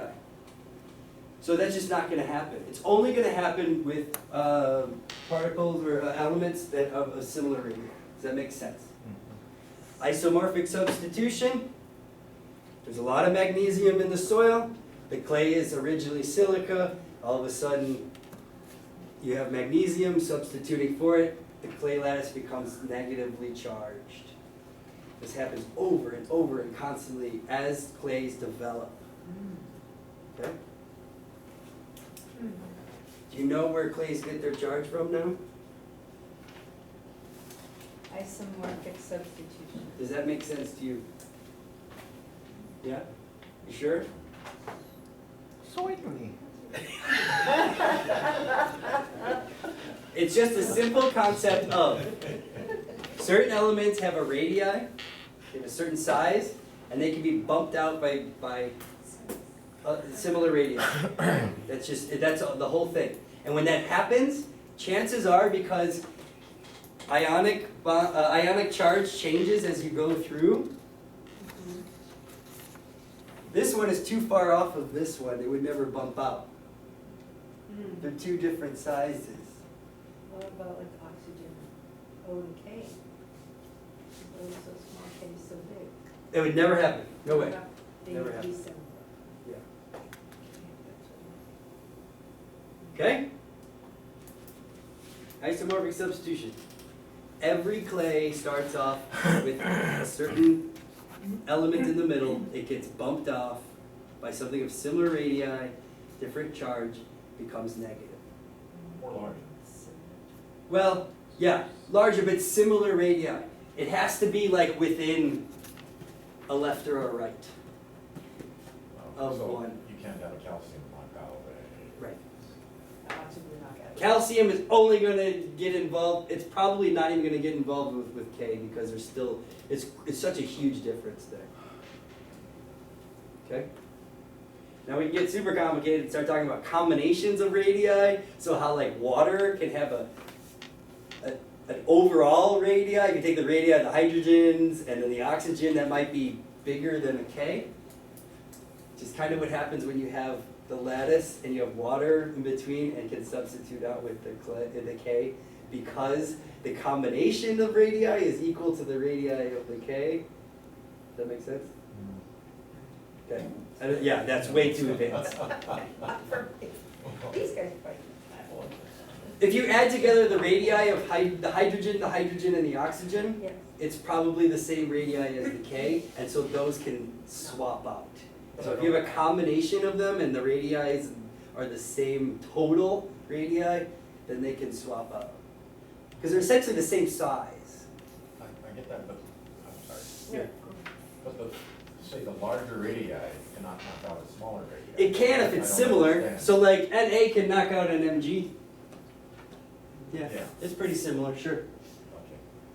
And that's true with all of them. Yeah, but, yeah, that is very true. So, knock out magnesium. it's very common for, so you have a silica clay, the magnesium comes along and bumps it out, similar radii, comes along and bumps it out, and then all of a sudden, so if there's a large amount of sodium, salt in the soil, it could come along and bump that out. Now you have salt locked inside your lattice clay, and now we're talking nothing going on in the soil because of the charge and all that stuff. So, bad things, we're talking about pH and salt and all this other. So, you gotta watch yourself if you have magnesium in your clay, then there's a chance that there might be acidic or sodium issue.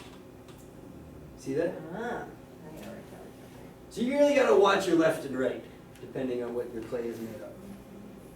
Okay? Yep. Humus.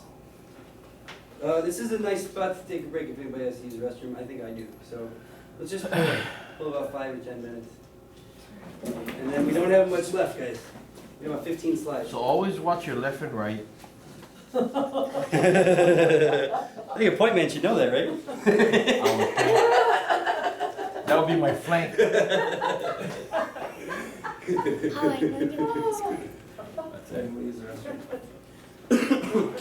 Seems easier than to watch Roly-Poly, I tell you.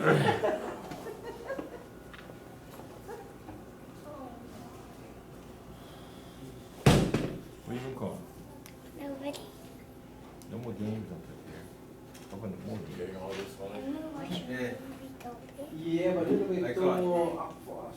You gotta pay attention. We're not gonna be scientists. Well, Well, but then it it all makes- works You learn this. with what we want. If you learn But this, we're you only can teach working with other our things, What? other For duties. fertilizer, but we only have rock. And then it's gonna tell you. Small. Totally. We don't have clay. You understand? That's all I think, I couldn't. Well, but we have to add the clays. Every place. Very funny. The plantation, that was all clay soil. You're talking in And, language. yeah, that was all. Some clay stuff I soil. pick you up. Nothing. But imagine, you know, in the existence, you gotta read that book. It did Visions of swell Lord. with water, it would extract, separate. That's how I use When the guy went to that it. side, It's water, just like you use. back home, and through the portals and all that. Yeah, we don't have to be that I scientific. think it's like all black holes and they travel. So, He went or if back. they don't have the atomic reactions, knocking out the Had atom. special rooms and all that, and he tried to get all, he said, you have these, That's strictly to be a professor we or just talk doctor or something. inside you all these tools and But things. we have to do All it. preparing, so when he got out there, Knock it off. Make the play. Right there. Oh, that's what I'm saying. Every, all sleeves. So you go try to bust me. No fertilizer on it anymore, I'm sorry. Doesn't make sense. That's your. Remember the doctor? Oh, Master Cho, yeah. So, Yeah. he was sharing the story about. Stevie, you watch Nicole. Oh, he's gonna show you the pH. The farmer stuff is all green, I mean, yellow and stuff. So he told the farmer to go out and soil testing. grab some water off and spray it all over. Sure.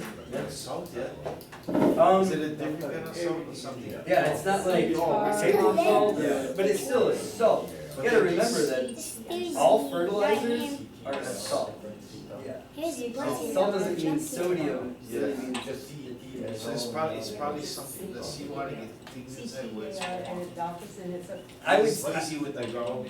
what I would say what he was trying to get people to do was bringing, first of all, diatoms, Omaha. small microorganisms, algae Yeah. from the ocean, put them up there. Okay. They die because they're not in the ocean anymore, they're on the leaf surface and they're in the soil. Yeah, of course. Other microbes. No, of course not. But why They that break powder? down If you Google Skeleton skeleton people. I don't know, and There honestly, is a lot in the ocean, like a lot that we, living.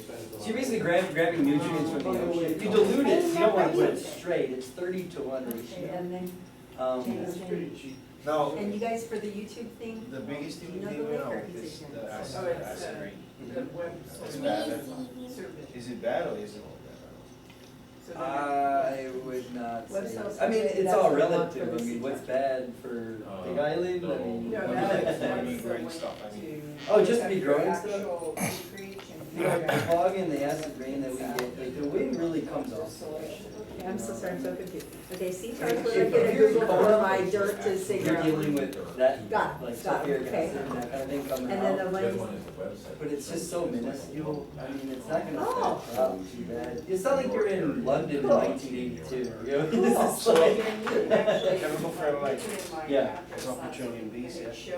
Sometimes, they usually just carbon When you based. plot out the area you wanna see what that soil is. Carbon, petroleum being carbon, it's a great source of carbon. nice, okay, and how do I do Used that as a then? carbon Where do I based go Then to? you just go to Google Web That's why Soil we use it, Survey. but all kinds of stuff. And then it'll bring up As long the as it's a site, carbon you based. click on it. Okay. and then- And the reason why it should be carbon based is because it breaks down the environment. Cool. It's funny, when you eat that kind of stuff. It's amazing. Wow. Like, my friend is like, oh, Yeah, so how that's, come I mean, I they used to can use do all that chemical tall fertilizers, carbon like, where we're in, they can't oh, find a plant? huge leaves like this, I don't big know. taro and all that. Sure. Plants All like right, throw that in there. 7, Okay, you oh know, good, I up wanna to do 6, that. 7. And does this cost money? You eat it, No. you boil it, Yeah, and sea all turtle. that, it tastes like, Okay. it's like crap. Yeah. You get a lot of residue that comes out, I don't know what it is, Wow. you know, all it gets from that whole fertilizer that's there.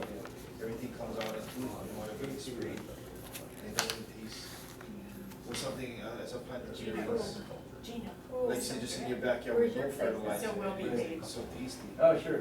so. I mean, it comes, I'll talk about that in the Yeah. soil fertility side, where it's like, plants really don't know Is, the difference between, Is the number 6? Is the number an 6 of ammonia 8 atom boys. coming from a conventional fertilizer, But the organic micro- fertilizer, but the micro- the micro. 8 boys. Yeah. Oh, nice. Doesn't, Okay, what if so the Oh, plants yeah. are where being, the fresh When did the water plants, is. when you know?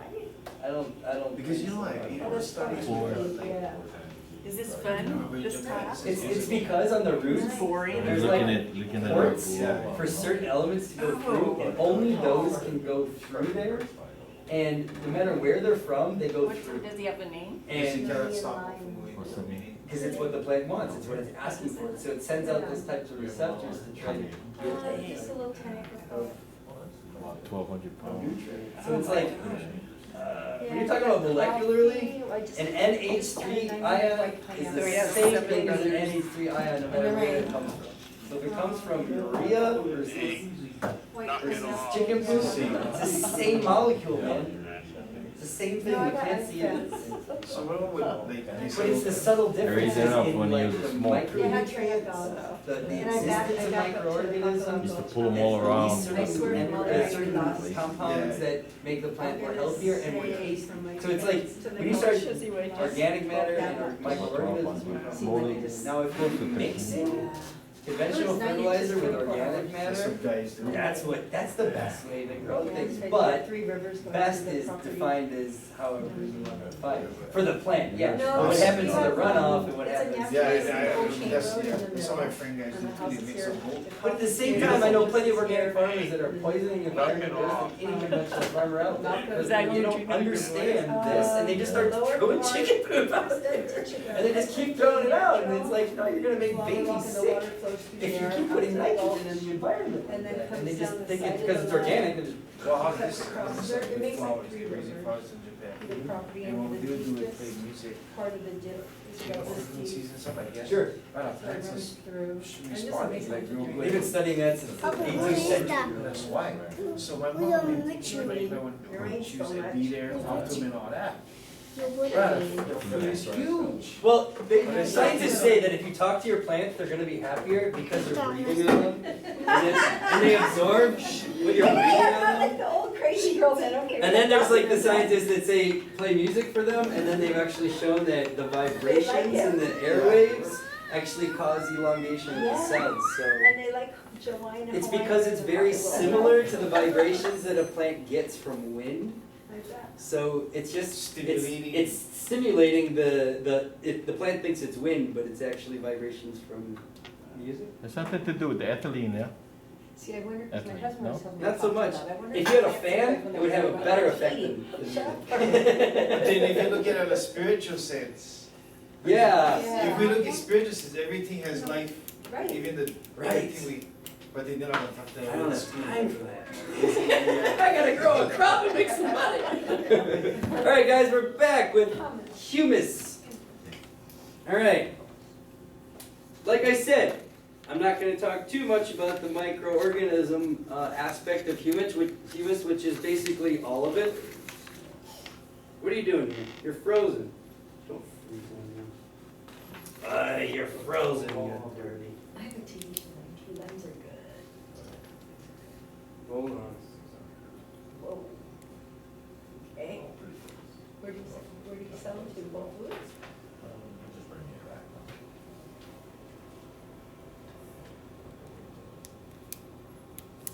Come on, not like shit.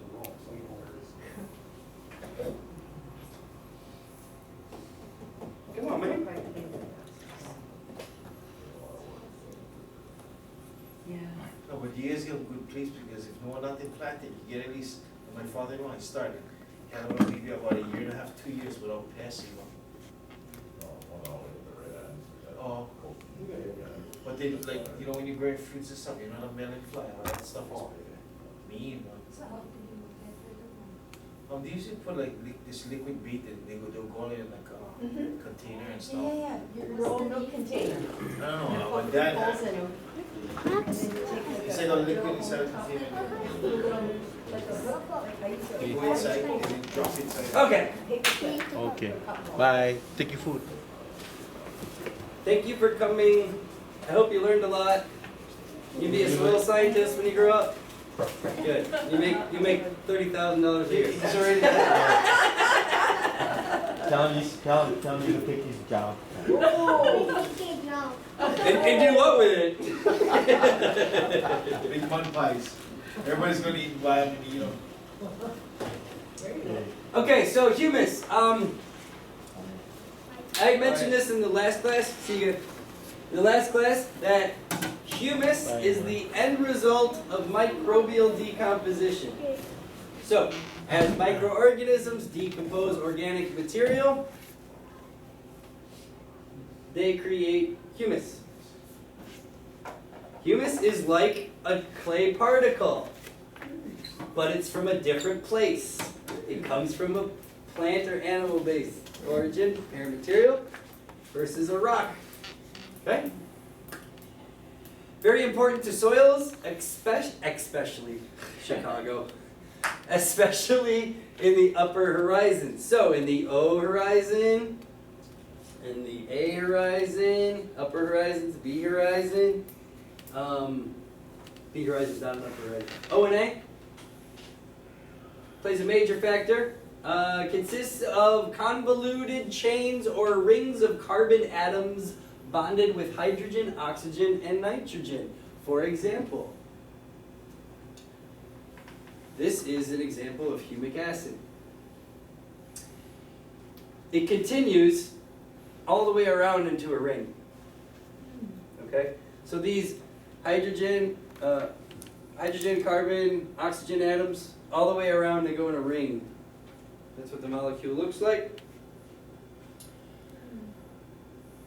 And if you have a very complex molecule that's actually in a ring in nature, anything that's going to be a carbon molecule that is connected in a ring, it's a very, very strong molecule and almost impervious to weathering or microbial decomposition. Okay. carbon chains, long carbon chains, take forever for microbes to break them down. If you get it in a ring, microbes like really have no access to the molecule. Carbon chain, there's an end. They can get in and start breaking away and shortening that molecule. But if it's in a ring, it's very hard to get to. And if something comes along and knocks off an oxygen or a hydroxyl, very easily replaced from the environment. So even the ones that kind of are sticking off of the ring, they can be substituted if they're lost very easily. Okay, so it's pretty much intact, and these materials are the smallest soil colloids. So remember the picture I put up? I don't know if I have it anymore.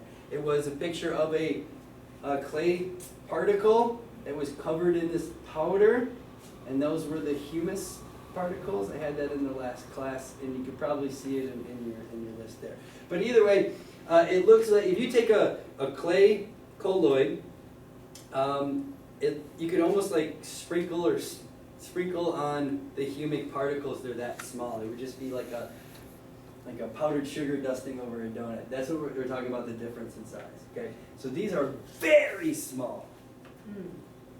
They have a high water holding capacity, and they're non-cohesive. Remember, clays have lattice structures, and there's cohesive properties about them because of their charge. They tend to stick together and make large groups. Well, humus doesn't do that. It doesn't really bond. Mainly because it's a ring, and it really doesn't have a section to bond with anything. Okay? And if it does bond, it's probably with these oxygens or hydroxyls on the outside, which are readily lost, and then it can bond, it can just break apart, and then come in, and then come together, and then very easily break apart again. Okay? So,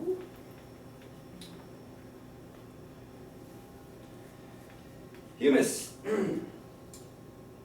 Decomposition or breakdown of large organic molecules into simpler, smaller ones. So, glucose and fructose and lactose and lignin and these things that are super long carbon molecules, essentially what happens is those are decomposed. They start losing some of the elements that are in the long carbon chains, and they become simpler and simpler and simpler as one microorganism gets a hold of that that material, will digest some of those elements or release them into the environment, and then it's left with a shorter chain. Right. Okay? When organic tissue is added to aerobic soil, 3 reactions take place. Now I'm delving really deep into my microbial class and I'm getting nervous. So I don't want to get too deep, but I'm going to mention these things that go on. Okay, so enzymatic means what? Enzymes. Who produces enzymes? Organisms. Other organisms. Everything pretty much does. But when we're talking about soil, we're talking about colloidal fraction. What are we talking about? Microorganisms, bacteria, and fungi, protozoa. So, It's like I am wrong. enzymatic oxidation. What does oxidation mean? Rust air from the air. What word is in that word? Oxygen. Okay, it's adding oxygen molecule. Oxidation is essentially just adding oxygen to a compound. So, rust is iron with oxygen bonded to it. Oxidation. Fire is also oxidation. Okay. So, oxygen molecules leaving, causing fire. Enzymatic oxidation of carbon compounds to produce carbon dioxide, water, energy, and decomposer biomass. So, as a leaf hits aerobic soil, meaning plenty of air in there, it's not like a swamp, just regular soil, you produce carbon dioxide. So as it's breaking down, we have carbon dioxide released into the environment. water, it evaporates, so droplets of water are secreted out of the cells of the plant tissues, and if they're not taken up by plants or lost into the soil environment, it volatilizes, goes away. Also, energy. Microorganisms first causing friction in their movement. So if you put a leaf down in aerobic soil, chances are the surface of that leaf is warmer than the soil environment because microorganisms are moving around causing friction and can change temperature, releasing energy. Among every other kind of energy that goes on when we're talking about how when compounds start decomposing and breaking down, okay? Energy is lost everywhere, right? So if a long carbon compound and you start knocking off some of the elements, what happens when those elements leave? They have loose electrons, right? And then there's attraction to another one, that's energy bringing it together. So you're gonna have a release of energy as soon as that starts decomposing in the soil. And then you have decomposer biomass, which is what? Plants. No. Who decomposes things? Biomass meaning what? The actual structure of the microorganism itself. So, if you have a leaf that lands on the soil, you're going to have microbes going up to it. Plain and simple. You're going to have more microbial biomass on that leaf surface than if there wasn't a leaf there, right? There's also a release and or immobilization of essential nutrient elements. A leaf breaks down because of microorganism enzymatic activity and certain nutrients are made available into the environment. They are released into the environment, usually into the soil solution or soil water where it can be brought to a colloid surface or to a plant root. Or immobilized. So if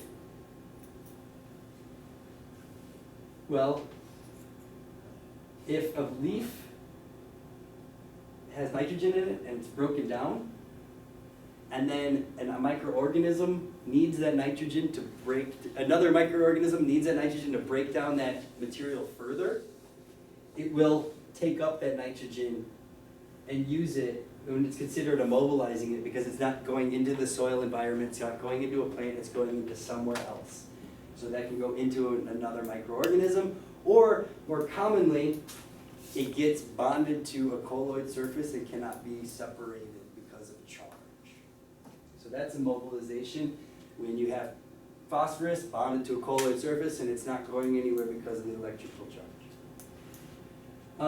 Essential for nutrient elements by a series of specific reactions that are unique for each element. So, calcium gets broken down a certain way by certain microorganisms releasing certain elements. And nitrogen has a completely different pathway. And everything else has a completely different pathway. So there are certain sets and tiers of trophodynamics, meaning digestion dynamics, for each element. Eventually ending up with humus, right? So it gets broken down, sections of it are broken off, these nutrients are released into the environment, eventually you're left with something, right? You can't just be all gone. You have to be left with So, humus. what you're saying as far as immobilization, if you got one taro growing, you put green clippings, which hasn't broken down. Yeah. It's using the nitrogen in order to break down from the plant, the taro that's alive. The microorganisms in your soil environment are using the nitrogen from your grass clippings to break down the grass clippings so that another microorganism can continue to break it down until it becomes humus. But until that time, it becomes immobile for the taro because it's Not being broken down. necessarily, because as each set of microorganisms gets a hold of that material, it will release certain elements into the environment, making it available for the plant. For the plant. Right. So it's okay then. You don't have to use dry matter or stuff that's already compost, and you can already put green waste. Yeah, but you gotta watch your carbon to nitrogen ratio when you're talking about green waste, so that's plant fertility, we'll get to that. So if you have too much nitrogen, then, and not enough carbon, your decomposition changes. Grass clippings have a lot of nitrogen in it, and very little carbon, compared to like wood chips, which has a lot of carbon, very little nitrogen. Now if you take, Mix them. yeah, if you take grass clippings and mix them with lignin, boom, you have them together, you have a nice ratio of carbon, nitrogen, decomposition happens super fast, and then all of those nutrients are then available to the plant. Okay. So we'll get into that. That's a whole section in that class. To the rubbish dump, get everything. Yeah. Formation of compounds very resistant to microbial action. This is humus, right? Eventually, you form compounds that are resistant to microbial action, and it's the definition of humus. It's the material that just can't be broken down by microorganisms anymore. And microorganisms being the last thing on the decomposition list. So, where does humus get its charge from? We learned where clay lattices get their charge from, isomorphic substitution, radius, bumping it out. How does it work with humus? Like clays, it has a set net charge. Okay? Unlike clays, humus varies with net positive and net negative charges. Typically, strong negative charges are associated. Just like I said, clays are almost always negative. Humus is almost always negative. But a much larger portion of humus is positive as compared to clays. Got that? They vary in structure, meaning that they're amorphous. They do not, one doesn't look like the other one. It's almost like snowflakes. One ball of humus is never going to look like the other one. Where like clays, those tetrahedron sections, you bring all those together, they start to look an awful lot alike. Okay? 40 to 60% of the material in humus is carbon. 30 to 50% is oxygen, 3 to 7% hydrogen, and 1 to 5% nitrogen, giving an indication of a very wide range of combinations of these elements to make up one thing, right? So understand that they are all very, very different. Each spec is going to be different than the one next to it because it comes from a different place, different microorganisms broken down, different temperatures, different times a day, and blah, blah, blah, blah, at different depth in the soil. So none of them really have anything to do with each other, other than they all generally have a similar charge. Okay? Dependent on the amount of hydrogen atoms, they are that are either lost or gained. It's pH dependent. I'll get into that when I start talking about pH and soil fertility. So how can a colloid be pH dependent? Like I said, if all of the ports are taken up by hydrogen or something else, it's going to have a much different charge. Okay? Alright?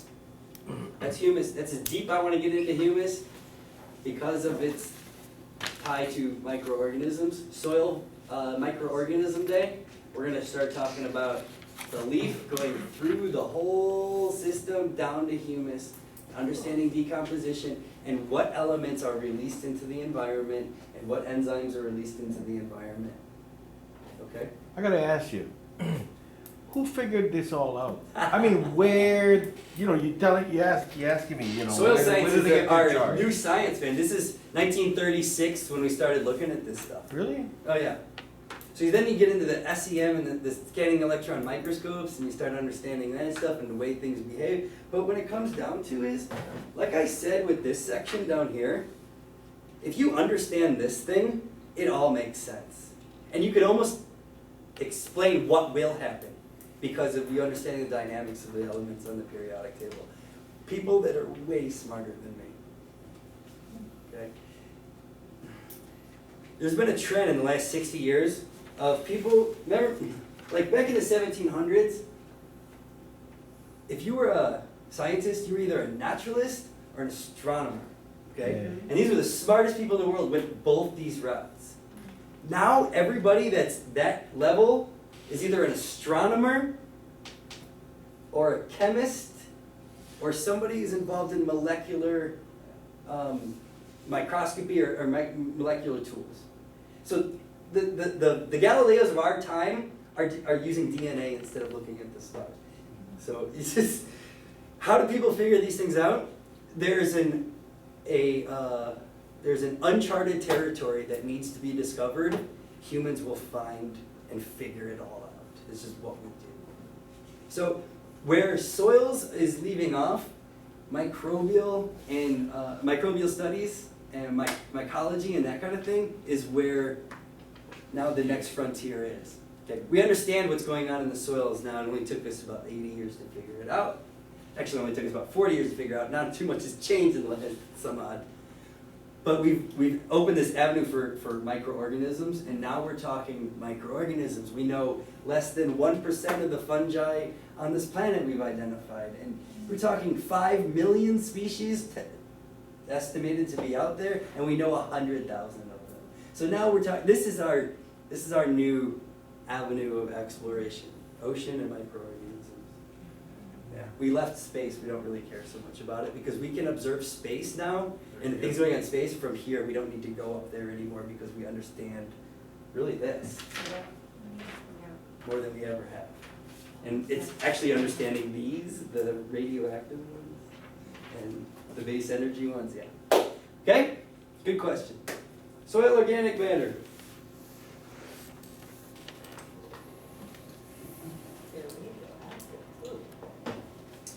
When we're talking about soil organic matter, or I like to abbreviate it always as SOM, because who wants to write that all the time when you're a soil scientist?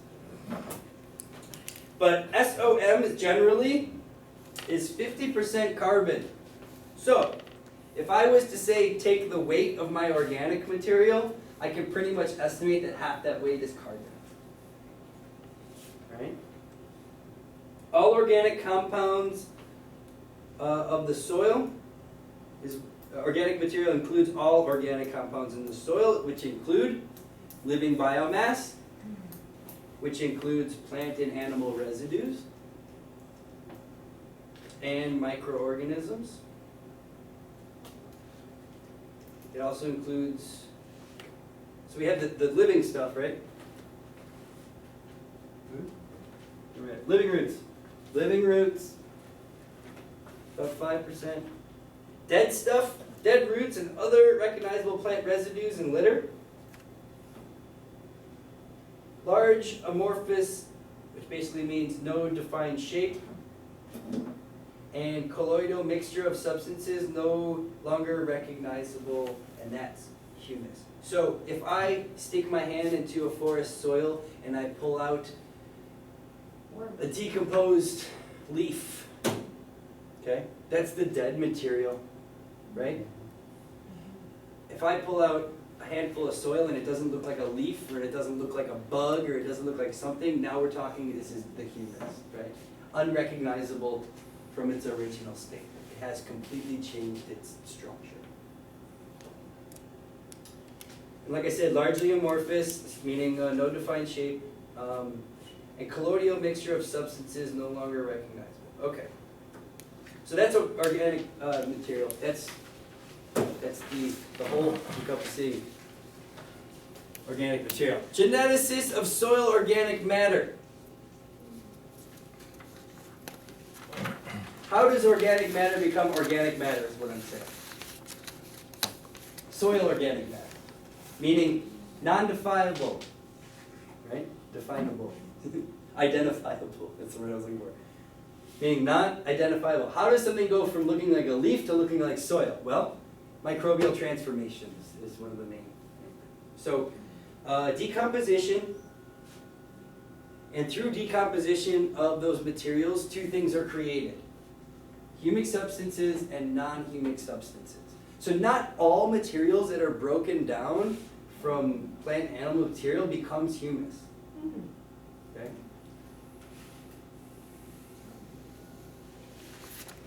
Look at humic substances. Humic substances make up 60 to 80% of your soil organic matter. Right? This is humus, things we're talking about, the colloids with the charges. There's huge molecules and has variable structures. Huge molecules like the ring I showed you, very, very big. It would take a very long time to break it down, but even if you could get in there, I mean, it's very hard to get in because it's a ring structure. Okay? Huge molecules and variable structures, meaning one is different than the other. One humic acid is going to be completely different than another. Aromatic rings, like I said, the compounds make a ring, and it's it makes it hard for microorganisms to penetrate that molecule. And they're generally dark colored. So if we're looking at them under an SEM, they're not going to be any other color than a dark, rich, black, brown. SEMs now are becoming colored. They've been around since 1970. They're just now becoming colored. So if we do get the color reading from them, it's going to be dark, dark color. Okay? Humic substances are amorphous. So like this piece of humus will never be the same size or shape as the other one. I keep saying that. That's because it's way different than clays. It's generally the same. There's a complex diversity, meaning there's many different kinds. Why would there be many different kinds? There's so many different kinds of parent material. Organic materials are most resistant to microbial attack. They just can't be broken down anymore. They have a high water holding capacity. If you can imagine, colloid of any kind is going to have a high water holding capacity because of its surface area. And high cation holding capacity. What is a cation? Positive what? It's a positive ion. So it can hold on to positive ions really, really well. Like calcium, like potassium. Or I mean phosphorus, not potassium. Oh yeah, potassium. Okay? Let's talk about non-humic substances. It's the other stuff, the 20 or 30% that does not become humus. Why does this stuff matter? Well, it's less complex. So it's not these materials are not these huge carbon rings. They're actually very, very simple. Like cellulose. Cellulose being a sugar found in the cells of plants. Cellulose is part of the non-humic substance. When a plant breaks down, fructose, cellulose, galactose, all these things come out. They go into the environment. Less resistant to microbial attack.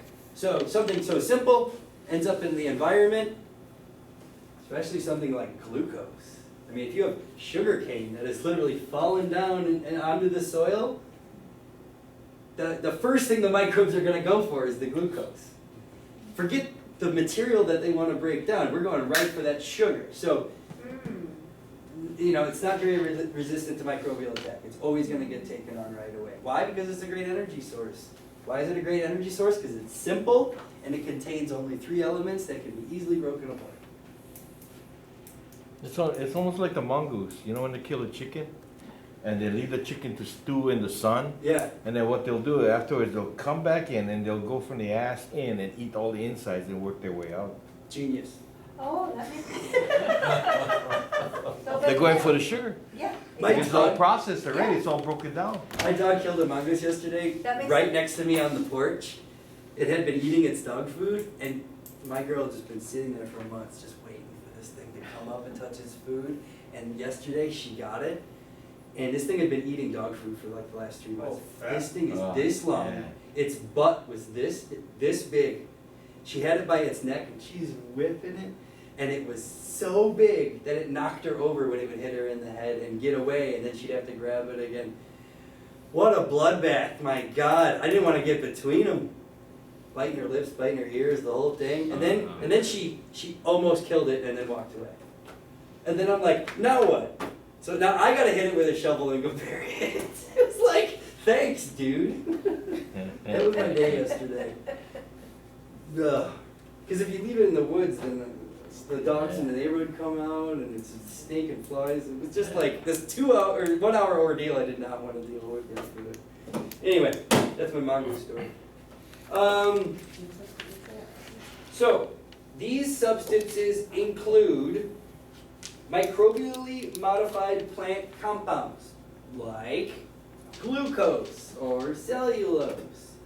So a microbe might come in and take the OH off the bottom of this, and now it's a totally different molecule because the microorganism took away the hydroxyls.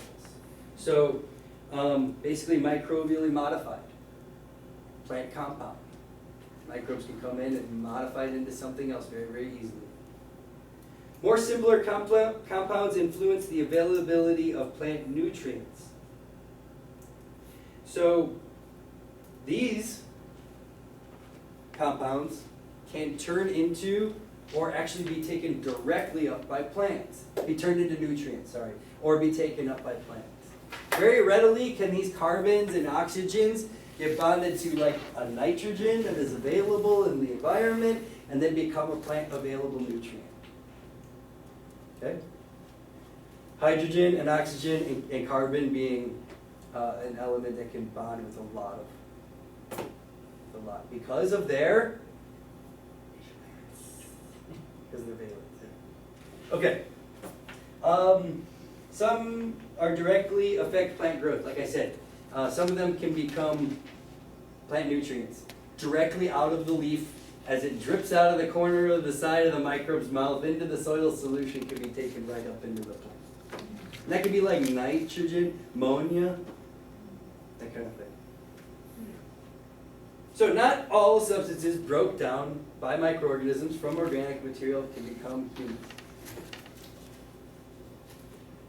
This is where the magic happened, folks.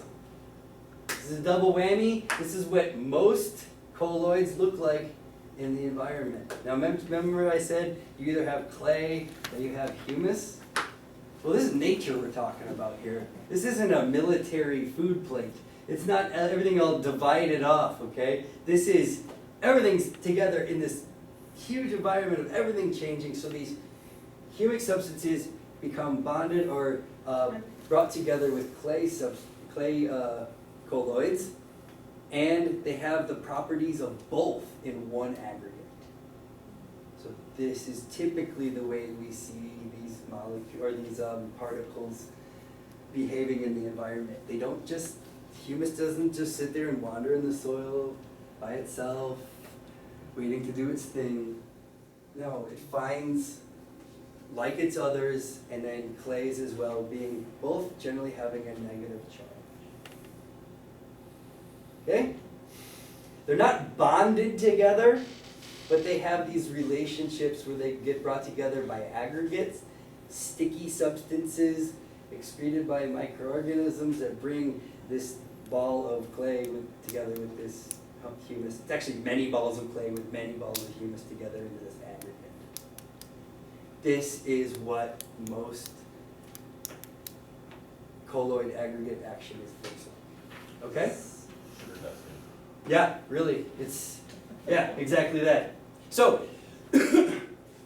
a clay-humus combination can stabilize organic matter and nitrogen better than if they were by themselves. Stabilizing organic matter, meaning making it simpler. Organic long carbon chains, bringing it down to shorter. So if a long carbon chain from excreted from organic material by microorganisms gets into the environment, if it comes in contact with a clay-humus combination, it's going to be stabilized much faster, more efficiently. Why? Because there's more microorganisms, more water, there's more everything together, not to mention a double whammy negative charge.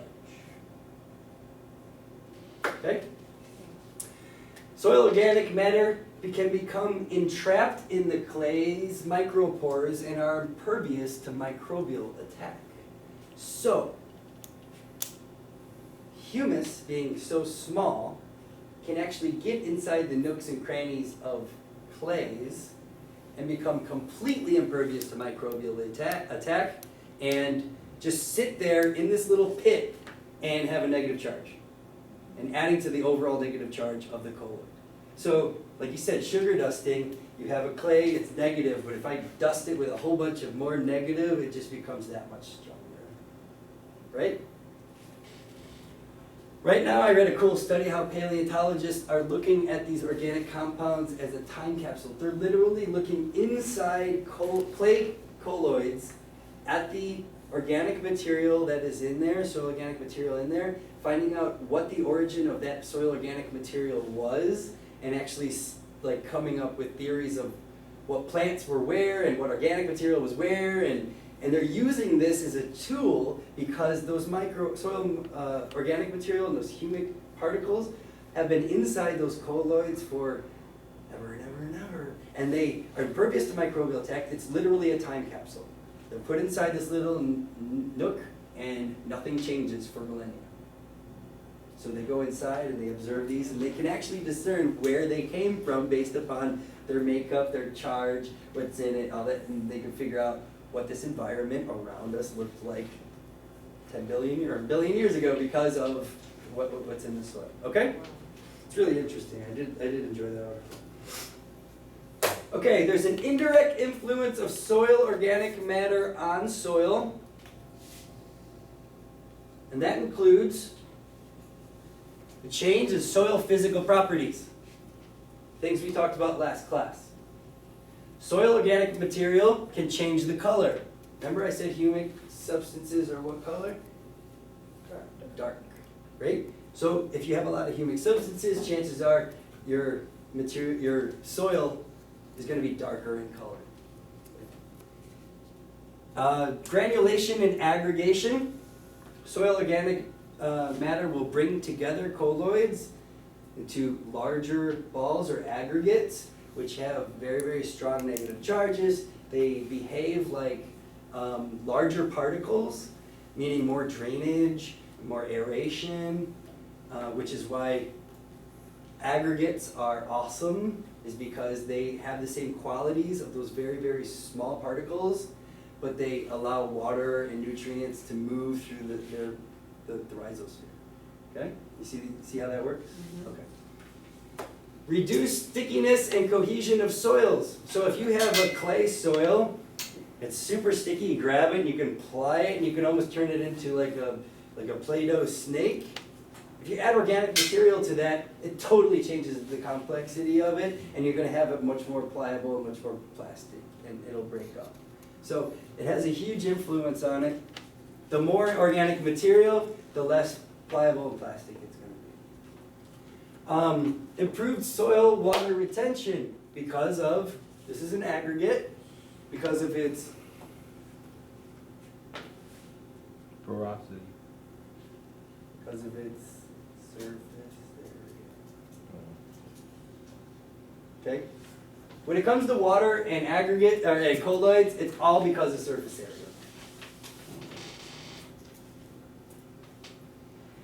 Another indirect influence soil organic material has on soil, it can change the chemical properties. 50 to 90% of cation absorbing power of surface soils. So the changing of cations in the surface soils, 50 to 90% of that action is due to soil organic material and humus. Okay?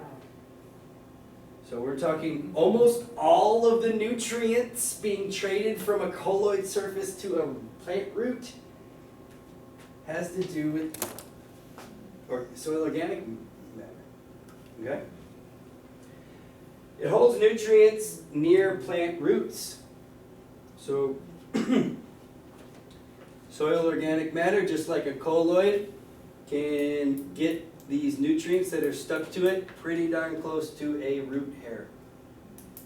Remember, there's what between the root hair or anything and anything else? Water and air, right? Provides the majority of the pH buffering, meaning as hydrogen molecules enter the soil, they are locked up into colloids. They're locked up into colloids and don't affect the general pH of the soil. If the soil organic matter colloids were not there, the hydrogen molecules would throw off the soil pH, and I will get into that on the next class. Okay. pH means what? 8% hydrogen. Everything in pH has to do with hydrogen, and we're going to talk about that on the next class. Okay? Humic acids chemically break down soil minerals. So if humic acid comes in contact with a complex nitrogen molecule, can take away some of those elements and make it a more simpler nitrogen molecule, and then make possibly a plant uptakeable form of nitrogen. Humic acids accelerate decomposition. Definitely. So humic acids being acidic, first of all, chemical reactions, decomposition changes, not to mention the amount of microorganisms that exist around humic acids would certainly cause, in addition to accelerate the decomposition of whatever material is around. Okay? So if you spray on your leaves and all that, they gonna start decomposing. If you spray what on your leaves? Humic acid. Yeah, well, I mean, you can buy humic acid, You know, right? like they get the Yeah. Humega with the. Yeah. So if you spray on top of your leaves, you gonna. Okay, if you spray it on the leaves, it's a different surface than the soil surface. You use humic acid, you use it in the soil. I wouldn't spray You don't humic want acid to, on so my, it's on gonna. my, wouldn't have the same effect. So humic acid, just spraying that into your soil is great, but you could just produce that with a little bit of organic material and a little bit of time. Now if you give your microorganisms a little bit of boost in nutrients, then they'll decompose faster. So you're probably better off adding nitrogen than adding humic acid. But we can talk about that for days. At least I could. And that's it, guys. Advanced Soil Sciences. Today we learned the properties of colloidal fraction. We learned what a colloid was, and we learned about its charge, and we learned about its valence, and its ionic charge, and its position in the periodic table, and all that good stuff. Okay, and then we also learned about humus and organic matter. Right? Next class. Are you all going to attend? Definitely? No, not going to be here? If we don't have 6, we can't run the class. So if you know anybody that wants to, oh, we have 9 already. Yeah, we're good. We're good. Okay, we already have 9. So, but I'll let you guys know if we're like hitting short on numbers, and you want to continue the class, then we need to have 6 in here for all the classes. So maybe grab somebody and bring them in or whatever. Did the guy talk to you? Who The got guy, where were we at? On that side, the Hawaiian Studies guy. Cal, I think his name is. Because I talked to him right after because he was working out in the Hawaiian Studies yard and stuff like that, the project. He's the guy in charge. And he said he was gonna come tonight's one. Oh, I can send him an email if he's part of the campus. Yeah, he is. Okay. I forget what he- Anyway, next class we're going to talk about soil fertility. I'm going to start with pH because it's kind of where we left off. Okay. I just kind of enticed you with the hydrogens and how they behave at colloid surfaces, and pH very, very dependent on the amount of plant roots in the environment and organic material in the environment. So we're going to talk about pH. We're also going to talk about how pH plays a role in how plants take up nutrients. For example, here's a graph that everybody should understand and know. And this is like in my brain, I see this in my sleep. And what that is Oh my God. in the middle we have neutral pH of 7. On the end we have very, very high very, very low pH, acidic conditions of pushing around 5. And then we have 9, which is alkaline conditions. Remember these numbers, you'll learn this later, go from 0 to 14. Regardless, plants take up the most nitrogen when the soil is in this realm, is in this bracket. So between 6.0 and 8.0, plants take up the maximum amount of nitrogen they can. You go down, phosphorus, potassium, sulfur, magnesium, calcium, and iron. Become a little bit more acidic, you get more iron, right? Get a little bit more alkaline, you have sulfur and potassium, right? But you see how there's like a left side on some of them and a right side on some of them. So if you have a manganese deficiency in your plants and you had a tissue sample done and they said manganese is your problem, maybe your pH might be 6.6, you might need to bring it down to 6.0 so that your plants can then take up this available amount of manganese that's in your soil. So pH plays a huge role in nutrient uptake. Yes. Okay? So we're going to talk about pH first and understand what that is. Then we're going to talk about nutrient cycling, nitrogen cycle, potassium cycle, and how they go in and out of the environment. Nitrogen cycle being involving gas, involving organic material. It's very, very complex. We're going to talk about plant nutrient availability. Nutrients in the soil and how they are available to plants, how do they become available to plants, and how do plants take them up. This is probably the biggest section. This probably be at 2 hours on its own. Buffering, pH buffering. Can a soil take up hydrogens without changing the pH? We'll talk a little bit about that. We'll also talk about how some soils can lock up nutrients because of their charge. So our soils on this island tend to lock up phosphorus, and you could be required to put in 1,000 times as much phosphorus in our soil than a soil on the mainland just to be able to get a small amount of phosphorus to your plant. Okay. Granite soils, not a big deal. Illinois, Indiana, silty, glacier areas, not a big deal. But volcanic areas and areas with basaltic rock locks up phosphorus.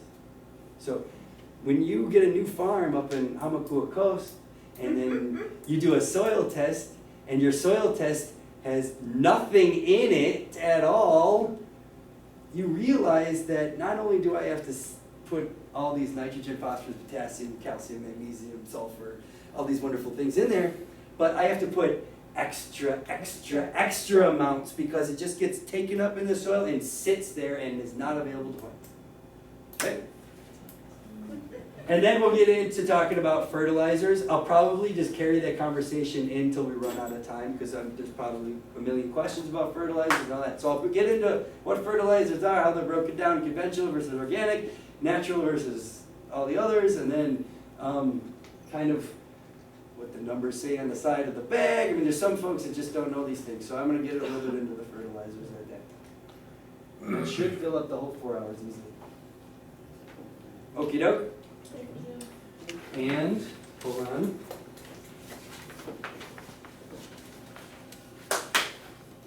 Plant physiology and morphology has been rescheduled to Monday, April 21st at 5 p.m.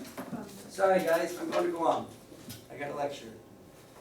So, if you can't make this class, bring somebody else. If you can't bring somebody else,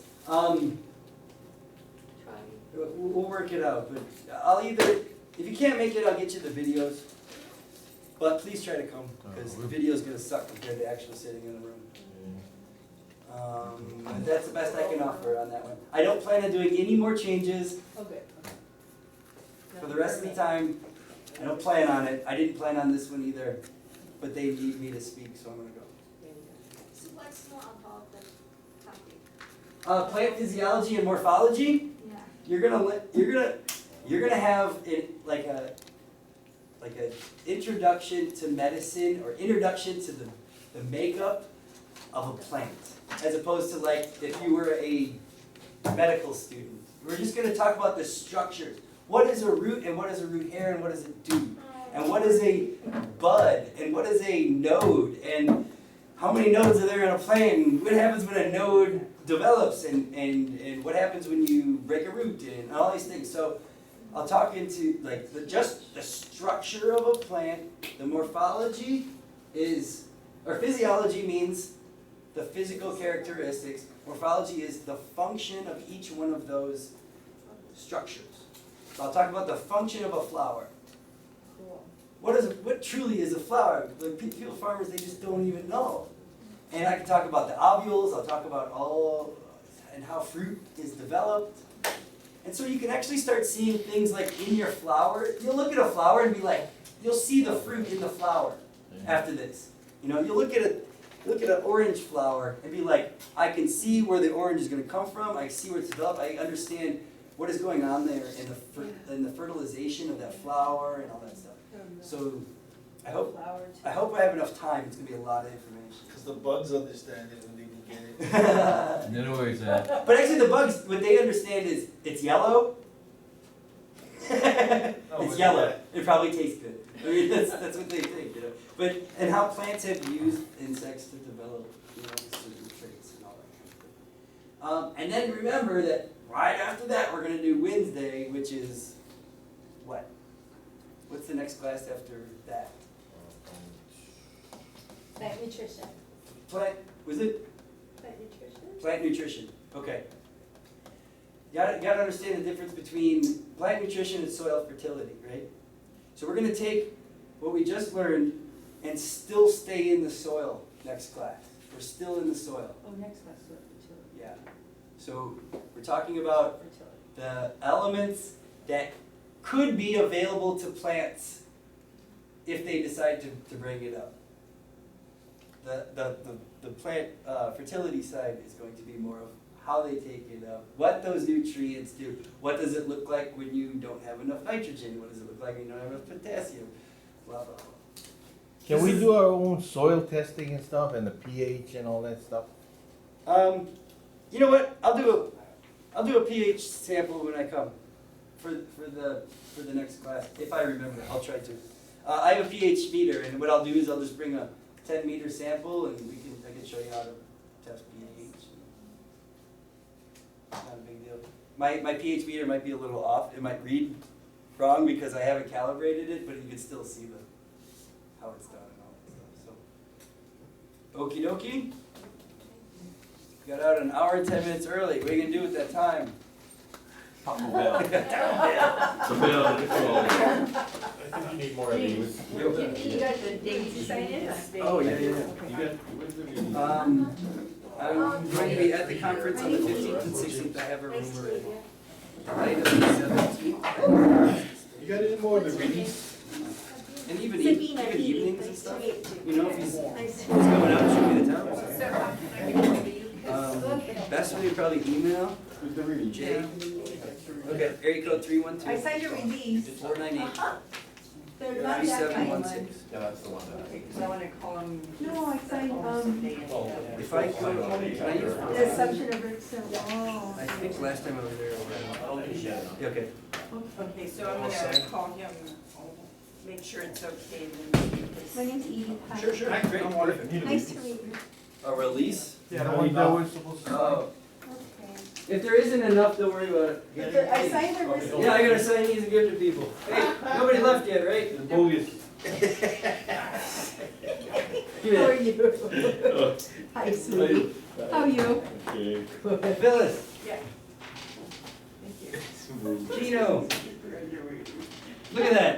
You can mount it on your wall. Walter, Al. Sabina. She still here? Gone. Still on site. Wow, what's this? That is your certificate of completion. I have 3 surveys. What else we got over there? I get mine. Oh. I have 4. Do you need one? Can I just put X on everything? Yeah, please do. Put excellent. Yes. But either way, I need one. Okay. That's another bogus. Actually, these are the only important things we have here is the surveys. I get rated on that and all that good stuff, so. And be honest, I Hey, say, you gotta go get your certificate. Sabina! You can put this next to your high school diploma. All right. James, if you stay with him, you have room to put a birthday shirt in your suitcase and put him on the school. Yeah? It's really light. Yeah, I do. All right. Right. So is the dirt that's in the plastic bag on the farm, is that for the IMO? La la la la I'm sorry. la. Soil. So I'm sorry. What? Am I supposed to bring that for this? What? Shoot, is it for one of these? What are you talking about, soil? The soil that's in the plastic bag on the. Oh, no, that's my research project. Okay, right on. That's something totally different. Okay, so I'm gonna try to get Ed to come. Have you been to Guam before? I flew through. Okay, so it's super, it's the hottest place I've ever been on earth. Really? I used to do flights there. It's about 7.5 hours. Yeah, You're yeah. gonna go on continental, micro, whatever, Yeah. just super hot. Kira, So, Cheers, brother. see you. Yep. and Thank you. maybe bring little thing, Is it baby a- powder, Oh, yeah. I or always like bring dust that. off when you're all sweaty. Yeah, I always bring that with Okay, me. that's just my flight attendant. Thank you. Thank you. I hope you enjoy. And congratulations. Thank you.